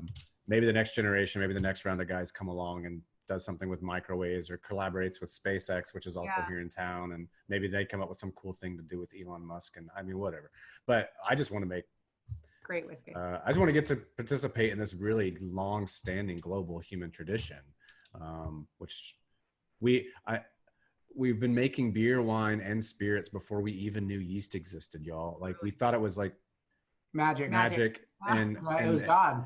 And so every once in a while, even on tours or, during some kind of class we do or something, and people love to geek out about the science, and the science is fascinating. But it's absolutely not essential. And to me, it definitely needs to serve the purpose, which is just to make, excellent and hopefully exquisite and meticulously crafted stuff, So I'm not interested in, I have thought about doing experiments with my blending team and fuck with them and give them, have them go through the same blinds and one day play different music while they're doing it and see if it affects their ratings. And maybe there's a right kind of music that we should have when we're doing the rye versus single malt versus something else. But, I will say the one kind of closest to pure experiment that I know of is Spirit Works, which we mentioned before up in Sebastopol. They have a music barrel program. And so they age their whiskey in barrels, and they have a control barrel that's just aging how they normally would age it. And then they have a test barrel that has big Bose headphones around the barrel, playing the exact same playlist 24/7, like the whole time it's aging. So one is like listening to the Nutcracker, one is listening Led to Prince, Zeppelin. one is listening to like hip hop. And so they have all these different barrels, but then they have the control next to it. And they have done blind tastings with consumers every time they've gone to bottle these, because they do like bottling parties. And like, I think every time they've done it, blind tastings, people prefer the music barrels over the non-music barrels. And that like kind of blows my mind. Like, yeah, it's agitating molecules. I mean, it's just Sure. physics. But here, it's funny, as much as we don't get that anal about science here. We're also kind of anal about, if you're going to do science, do science. A single barrel, there's way too much variation between one barrel and another for a single barrel to be a valid data set. Yeah, I mean, it's really hard to control it properly, for sure. So what would you estimate, like, if you were going to do that with a level of veracity? I mean, 50 barrels, 100 barrels, 200 barrels to have like enough uniformity? I mean, the classic thing is a triplicate, right? That way, if you have an outlier, you can remove it. Okay. We usually do, if we're doing a proofing experiment or a warehouse level experiment or something like that, we'll usually do 9 from the same day. And if we want to do the same liquid on 3 different floors of the warehouse, then we'll have to do obviously 27. Right. So we'll save up whiskey from a few days. But yeah, there's way too much variation between, as Alex was mentioning earlier, barrel to barrel. There's so much. Any experiment, including one barrel, is not an experiment. I mean, it's anecdotal at that point. Yeah. I'm a market researcher. My past life before I got to do what I love is I was a market researcher. So it's just fascinating to me from like a market research perspective. Like, what does it do? How does it work? Like, it's really interesting. Something that I was fascinated to learn about is a company here in the Bay Area, not surprisingly, that is synthesizing wine. And they're starting with wine. They're starting with, original, like whatever, normal wine. And then they are catalyzing out certain components, adding in other, other components, other esters, aldehydes. And the idea, the purpose is to replicate, these iconic wines out there. And it's really fascinating to me, the approach to do something like replication as opposed to original creation, when you have this kind of verisimilitude of paint colors that you could be applying, that you would sit down and try to recreate something. And they're doing this, on a molecular level. They're taking bottles of like Obrion and Chateauneuf de Pops, and they're analyzing them and breaking them down. Like, okay, there's creating vector mappings of these different molecules that make this wine, and then trying to recreate it instead of just being like, why don't we just create something that can't be made with nature? It's just one of the funniest things about the synthetic wine and spirits being made, that I think it's really like a lot of things about our world, our current world. If you actually like follow the trail, cars are nowhere as cheap as they actually seem to be, because there's all this hidden cost, right? Similar idea. These guys doing the synthetic stuff, they're using so many components, all these like isolated chemicals, that still have to be made with fermentation. It's hilarious to me. Like, they go and buy isolated acetone that has to be made in fermentation. Like, they're not getting around the need for it. So it ends up being a really circular, like, you have to ferment to give them the raw materials to then make it artificially. Totally. Like, why would you not just go ahead and make whiskey? Just go ahead and ferment and make it. Yeah, it's hilarious to me. Yeah, but I have never had any of those. I mean, I've read articles, and I can't attest to any kind of side by side with the synthetic whiskeys or even the reactors and stuff. I've never had any of that stuff. Yeah, I've yet to find it and be able to get my hands on it. What's the synthetic one? I've seen it around here. Is it Glyph or Glyph? Yeah, Glyph, I think, is one of them. Yeah. Yeah, a lot of people are using the rapid aging reactors and stuff. Like, yeah, for sure. Yeah. Like the chips and the pressure cooker and like that kind of stuff. Paint the agitation. can mixer. Yeah. Yeah, I ran to one of their reps one time out in the market, and she said, "Oh, we make this whiskey. It's not whiskey, but we can make it without water, and how sustainable this would be." And I said, "Amazing." I said, "What does it taste like?" And she said, "Kind of like Jameson." Like, Okay. High bar. Like hashtag life goals. You know. Yeah. High bar.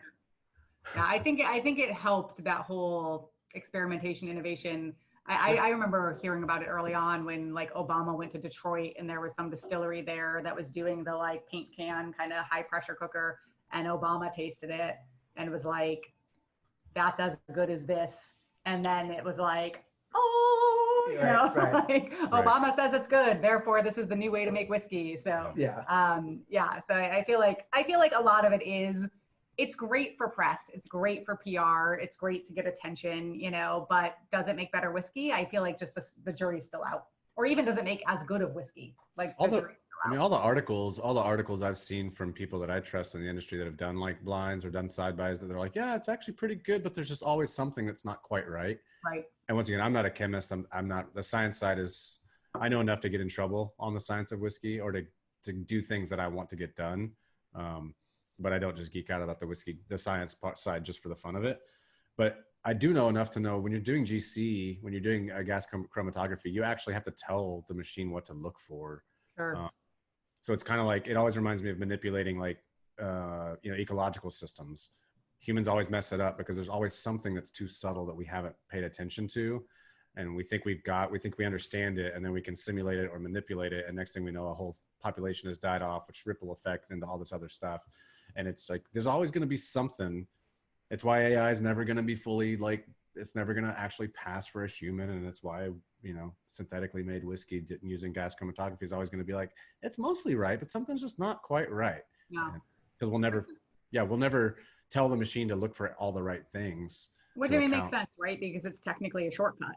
And like anytime you're taking a shortcut, there's something you're trading off.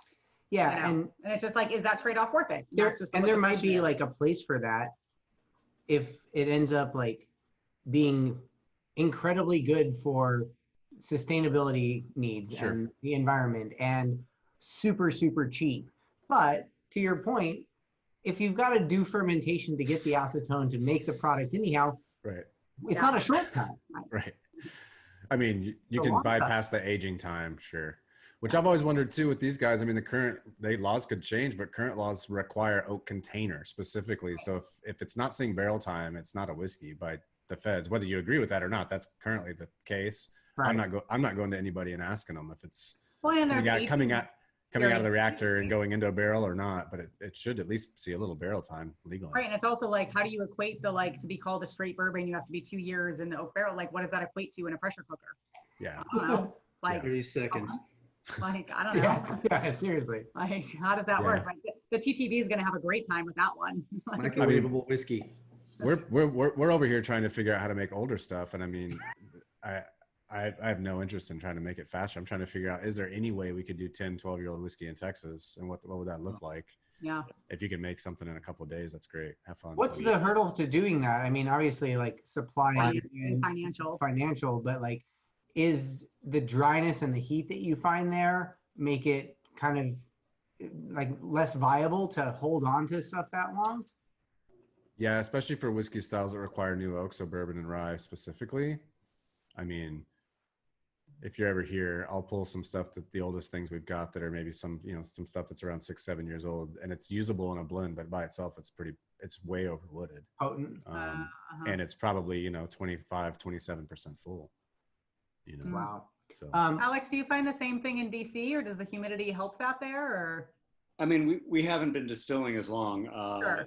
although we did source some bourbon for the Untitled line of whiskeys, and we do have barrels, good old Lawrenceburg Seagrams from they're now 14 years old, and we opened one not long ago. We sent a sample to some folks. They wanted to pick a barrel, and we didn't really, check carefully how much was left, and it was 10 gallons left after 14 years out of 53. The proof was 142. So they probably went in around 120. So it had gone up 22, and had lost 43 gallons along the way. Yeah, I mean, it's old whiskey is often expensive whiskey because there's not a lot left in the barrel. And Yeah. obviously, every climate is going to be different, and we have, the humidity, and we do get real colds in the winter. We're a small rick house. We're a single story, so we don't have any effects as far as that goes. Generally, if you had multiple stories, you're going to lose more. It'll be hotter up at the top. So who asks a good question? If like location and temperature and all those things are variables, why not like send your barrels to the coast or send your barrels to wherever in the United States the ideal climate is so that you get the magic that you want? What are your thoughts on that, about sending your barrels somewhere else?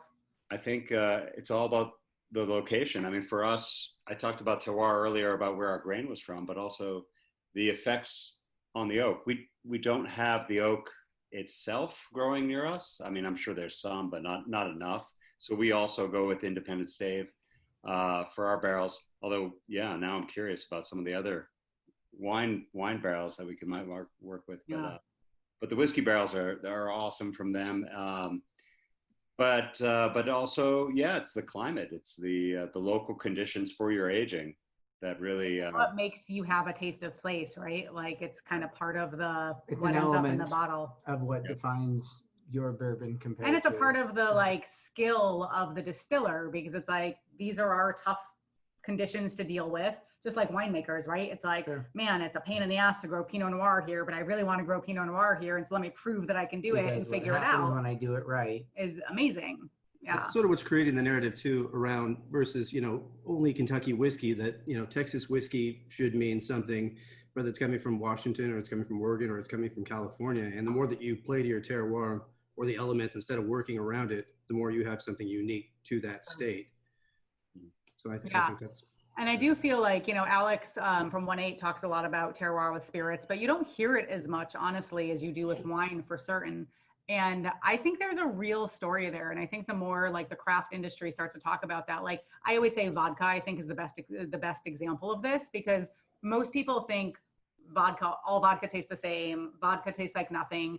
But if you start to really find these craft producers who are using this like heirloom red wheat vodka from the middle of Chicago and like not filtering it 8 million times, it does taste like something. And it tastes like where they're growing it and what that grain is and what their environment is. And it's a really compelling story.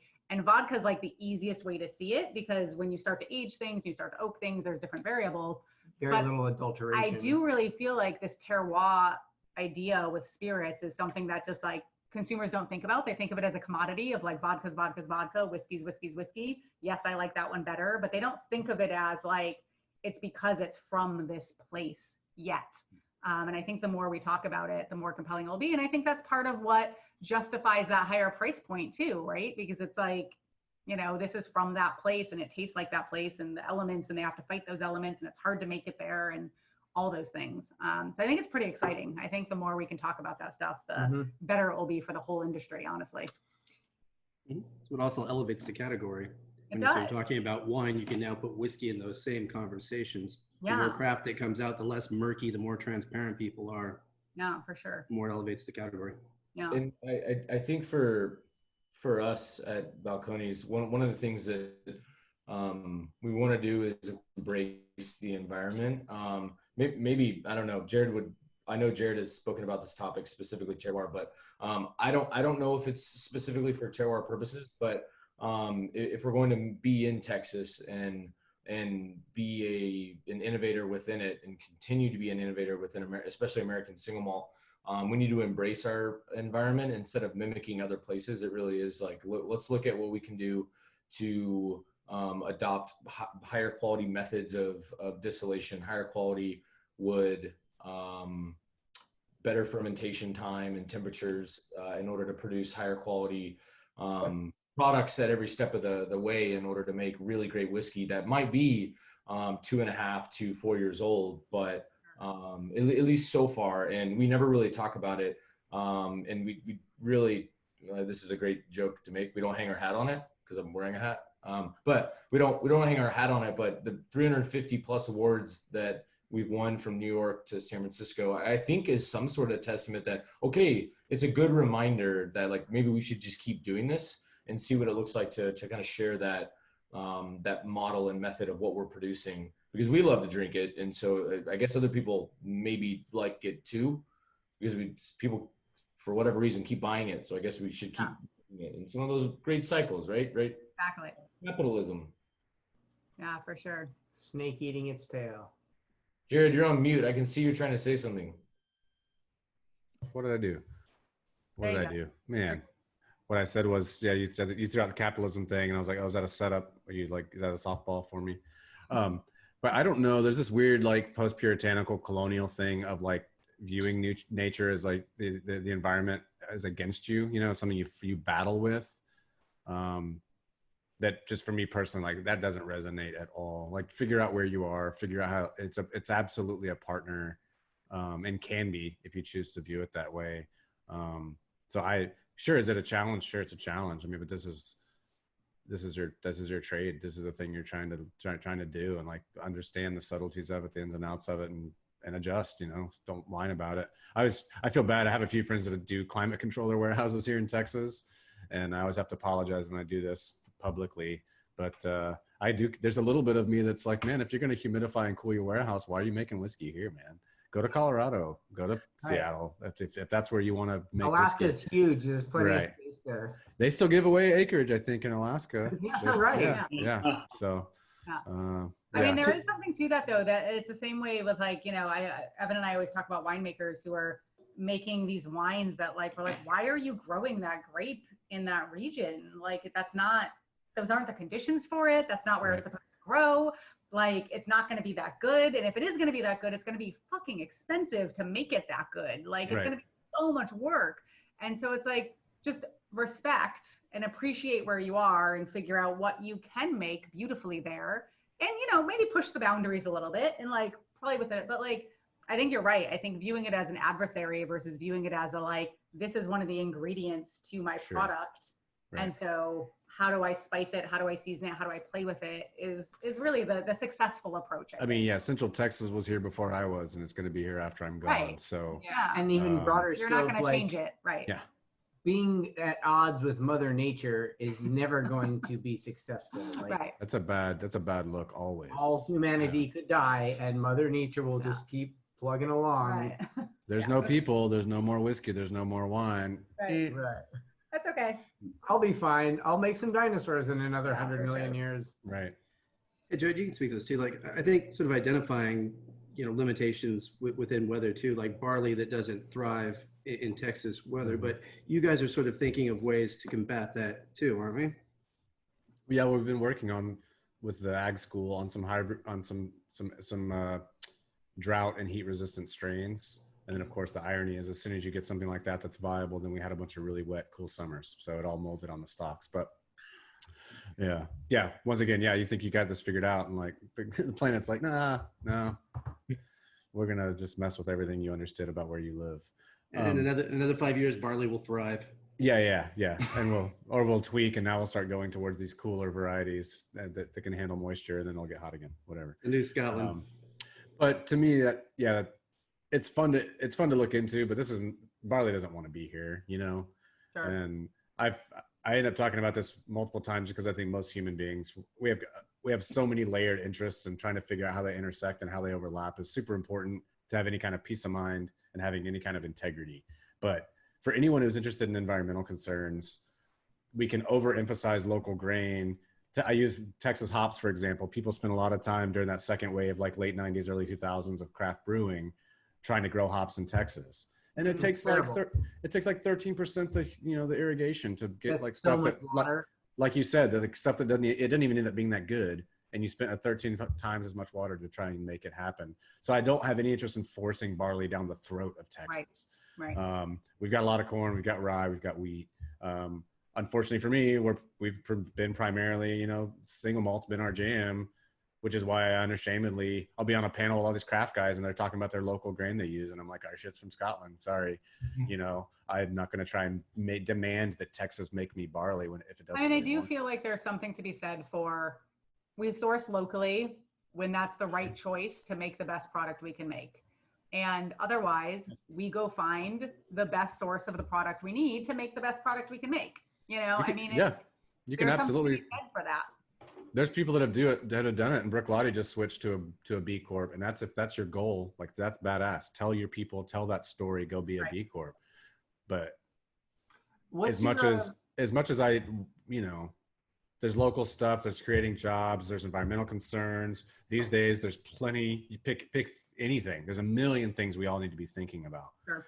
But if anybody's primary goal as a distiller, maybe not the business, but if I'm talking to the master blender, master distiller, if there's not one thing that trumps all of those other concerns, and it's to make the best damn whiskey they possibly can, then I think they might be in the wrong job.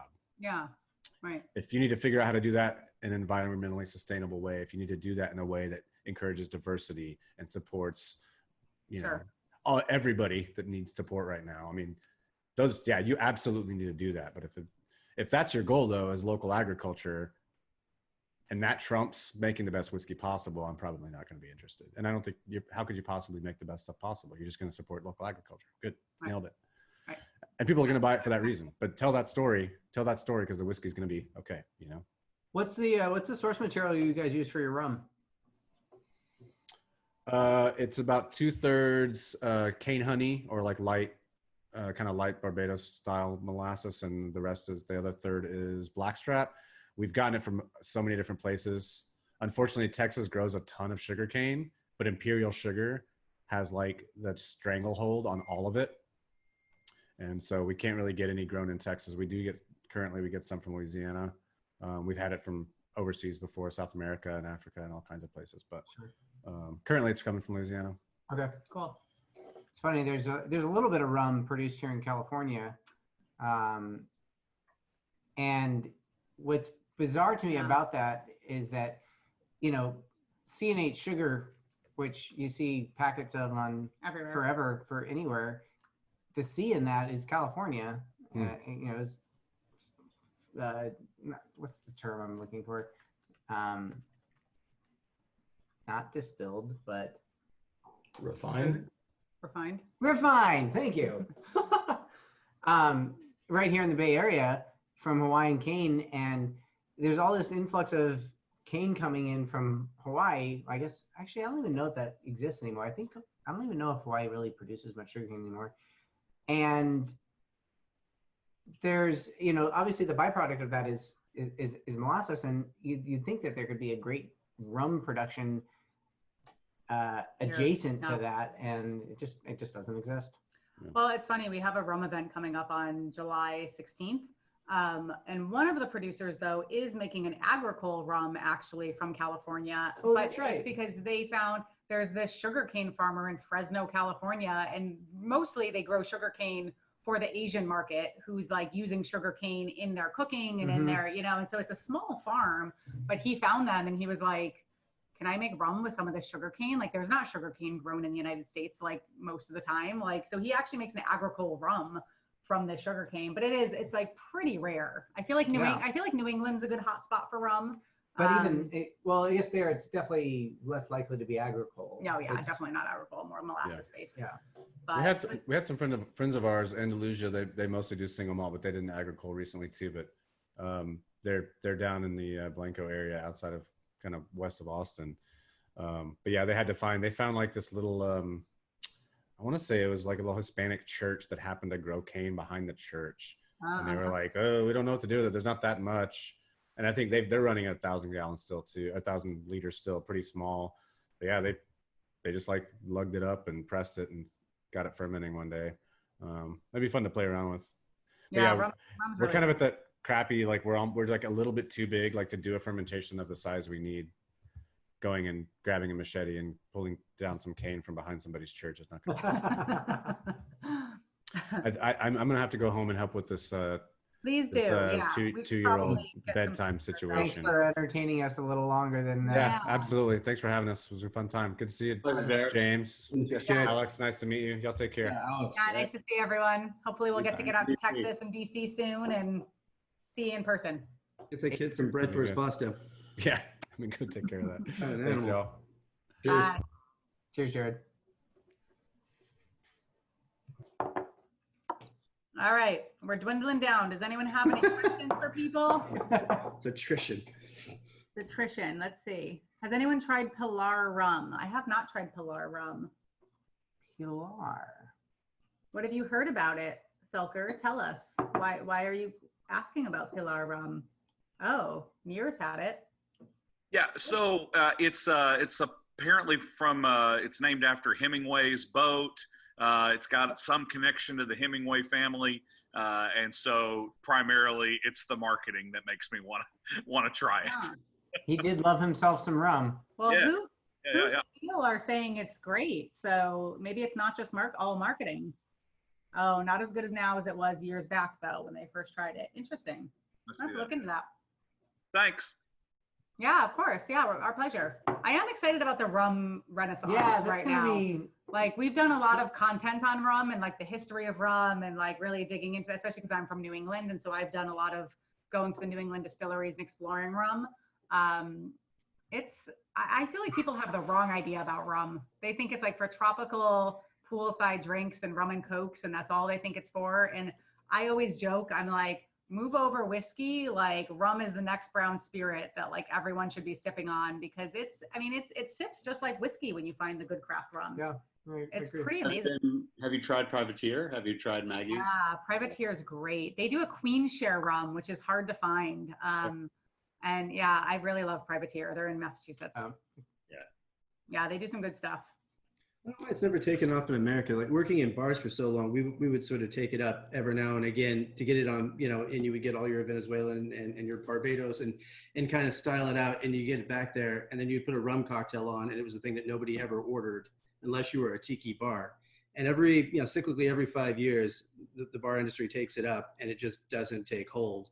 I know they're going through and they're trying to clean up a lot of the transparency out there, and some bar programs, are going after the good Sure. stuff that's really transparent these days, and less additives and less murkiness about what they're doing. But I don't know what's gonna really catch on in America with rum, not for lack of trying. Yeah, it is. It does really feel like rum is the most popular in tiki bars still. I mean, which is great. I mean, at least in San Francisco, we have some amazing tiki bars that have like 4,000 bottles of rum. And like, if you drink every single one, you get a trip to Barbados and like, Everyone like, still orders a Mai Tai. Yeah. But yeah, exactly. And so it's frustrating because I drink rum like I drink whiskey. I drink it neat and I sip on it. And I think it's amazing, but it's hard to get people to see it in that way. it's funny because I was behind the wood in Scottsdale, Arizona in the early 2000s when mojitos were bonkers. And I have never seen since or believed before being there that I could ever pour that much rum for any reason. And I don't know like what it's going to take to bring it back to the foreground. But it was like there was no reconciliation, and everybody that I knew that I worked with absolutely hated them simply because of this. We hate to make them. Well, yeah, and It's a well, lot of work for a drink. Yeah, sure. it was not only the fact that they were challenging to make, is that we had a lime mint foam out of a pastry, like pressurized pastry container that we would put on the top of it. And so they were so like visually captivating that when the cocktail waitresses walked through the establishment, everyone would see it and be like, what's that? And you'd see like, Which are the cocktails you hate because the you're like, evening fuck, would I have to be make going more of just these. fine. And then one of those would go out. And then it was just like Oh, yeah. this waterfall effect of like, oh, Because they can smell it. yeah, and they could And see it- it. Permeates the entire room. Somebody goes, oh, you know what? Actually, never mind. I changed my order. Uh-huh. I I'm want having a 6 of those. mojito. Yeah. I actually think so it's funny since, we work in craft alcohol and doing these events, we get lots of beautiful bottles sent to us and it's amazing. But when we have friends come over, we always joke, we're like, you're at a bar basically. Like, what would you order at a bar? We can make you anything. We can do what you want. We have cider, we have beer, we have wine, we have spirits. What do you want? But most often what we end up doing is just pouring tastings for people, which, eventually gets a little messy because it's like we've mixed and matched things for them and we're like, sorry, but you need to try all these things. But what I've That's found, usually what they request, though, too. They're like, I want to try a nip of that. yeah, and a they're nip like, of what's that, interesting? and What do you a nip have? of whatever else you think I should try. But so what I think is most interesting is when people are like, I think I want a whiskey. I really love whiskey. And I'm like, well, how do you feel about rum? And they're like, it's okay. And I'm like, okay, so you want whiskey? And they're like, yeah. And I'm like, cool.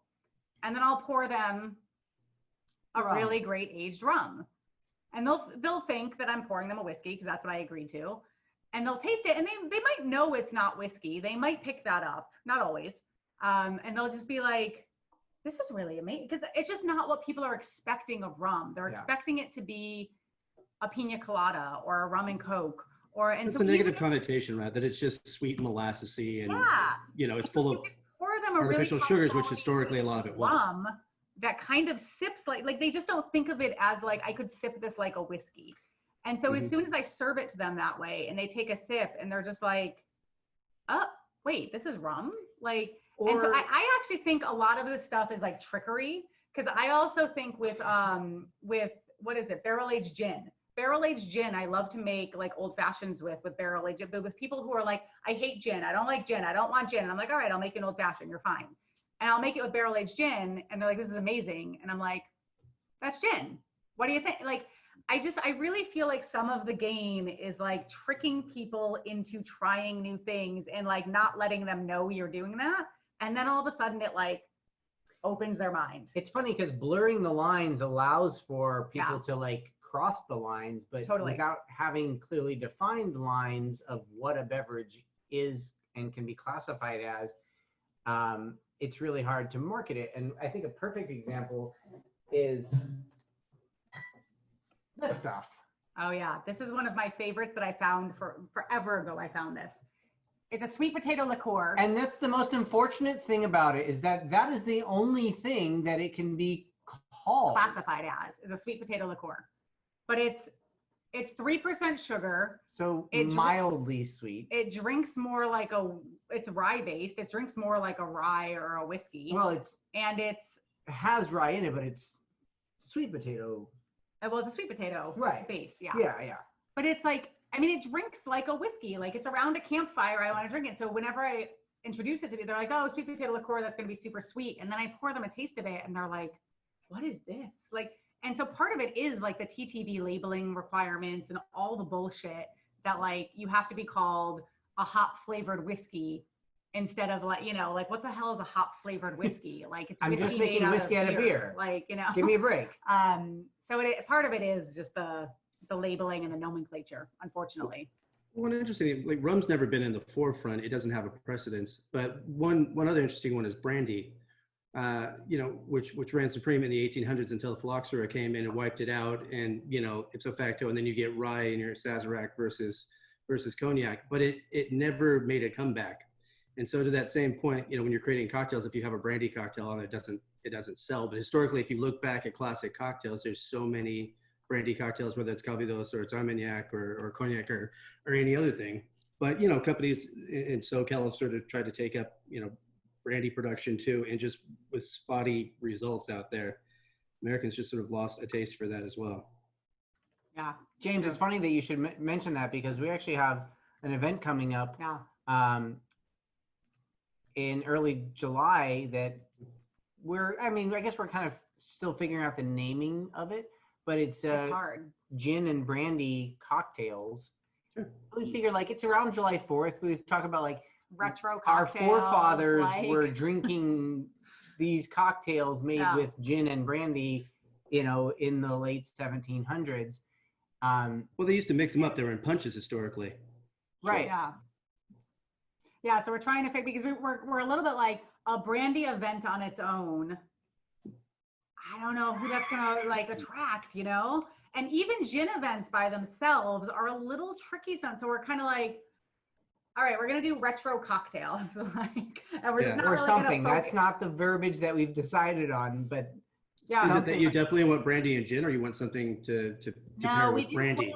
We want brandy and gin because we have one maker that makes a pomegranate brandy and a gin, and like the pomegranate brandy by itself, it's like a little bit like I can't really just do pomegranate brandy. That's a little weird. And then we have another gin distiller who also makes a brandy for another client. And then so we kind of want to bring that. And together. then we have that other or that other client's brandy, domestic brandy. So we're just trying to like get creative and be like, what kind of event can we do? And so we're thinking retro. We started with like. I'd love to pick your brain about cocktails because we found a few, the Millionaire, a few old school. Yeah, but there's not a lot. There's a little bit of gin and scotch production that you find out there, but gin and brandy you don't find nearly as much. They're not necessarily great bedfellows in a cocktail. But I mean, you can work around anything and create it. But going back and kind of studying this stuff, there's not a whole lot out there classically involving those two spirits. Yeah, we might need to bring a third spirit in and kind of just like play around and make it more of like just a mixology class, like kind of thing. I think treat it as an experiment and how they work. If you take them separately and then what's appealing about one and what's appealing about this one, and then how they would plug in. What's the most fun is doing sort of potato head things and like things that work in capacities. So you go, if you like this and this does this for you, this could go in there and essentially serve the same thing, but now you have these other sets of layers that you didn't have otherwise. Yeah. Gin and scotch play really well together. It's in the old Barbary Coast cocktail. Sorry, we were talking earlier about the Sazerac, and just randomly, not randomly, purposely, we released together our first apple brandy last fall with one of the sourced bourbons finished in a Calvados cask. So they played well together. We released them together in a little 2-pack, and the first thing that came to me was like Sazerac. It's great. I mean, Sazerac can be cognac. It can be rye and bourbon. It can be cognac, rye, and bourbon. There's all kinds of combinations of those spirits in Sazeracs. So why not apple brandy and Calvados finished bourbon? Absolutely. And it worked magnificently. It was just a fun combination. Yeah, same thing with Vieux Carrés are the same thing. If you kind of sub in those two capacities and mix them in there, it's just, they're just really two buckets that are waiting to be filled with whatever you want. If you proportion it correctly and you're thoughtful about it, then you have something completely unique. Because there's only really ever been 7 cocktails in the history of, us creating cocktails for the most part. Yeah. There's variations on them for sure. I feel like that bridge, I mean, your point, James, and we've messed around with the gin and the brandy, and it seems like the gin is such a frontward, initial hit. Pitchy. That getting the bridge to the finish of the brandy is what that's where the gap is. There's no way to, not no way, but like it seems very challenging to connect those two profiles. What you're sort of thinking about, like, if you think about spatially what it would feel like gin has these big spires or these big pitchy notes, or it can be these sort of bright spiring notes. Sure. If you think about something that's got a big round bottom to it, this would sort of sit right in there. And so each would bring something to the table that the other one didn't already have going into this. So you would want something that had a lot of viscosity for a brandy that would sort of kind of hang out there as a glove and kind of hold that gin in the middle. Mm-hmm. Yeah. And then they would work together. There you go, right? Say it again. It's a little Suze. A little French Suze. Exactly. Suze makes everything better. That's true. We haven't. Tomorrow makes everything better. We haven't tried it with any kind of like quinine bitter aperitif component to connect them. Yeah. Who knows? We might just have to bring other spirits in besides and just do like a retro cocktails, kind of like it's 4th of July. We've been around for a long time. Let's go back. And especially because retro cocktails back then would have most likely been reliant on things like absinthe and vermouth. Right. The things that were prevalent back then, for sure. Yeah. I think you could bring aperitif in there and make it sort of 3 things and then kind of find a commonality between them and how they would work together. Yeah. That Suze aperitif could be a good connective tissue. My favorite. I would go aperitif over digestif with those two. Yeah. Cool. All right, guys, we're gonna go eat some dinner. I think time to start cooking. We've been drinking since 4 o'clock. 8:30. Thanksgiving. Me too, and it's 11:30 here. I know. Alex, thank you as always for being such a trooper with your late nights. Quite a pleasure. Thank you. Yeah. Thanks, everyone. It was great to see you. I hope we see you again in the future. And thanks, guys, for having me. Yeah. Thanks, James. James, thanks for your input. We'll see you soon. Yeah, absolutely. Bye, guys. Cheers. Bye.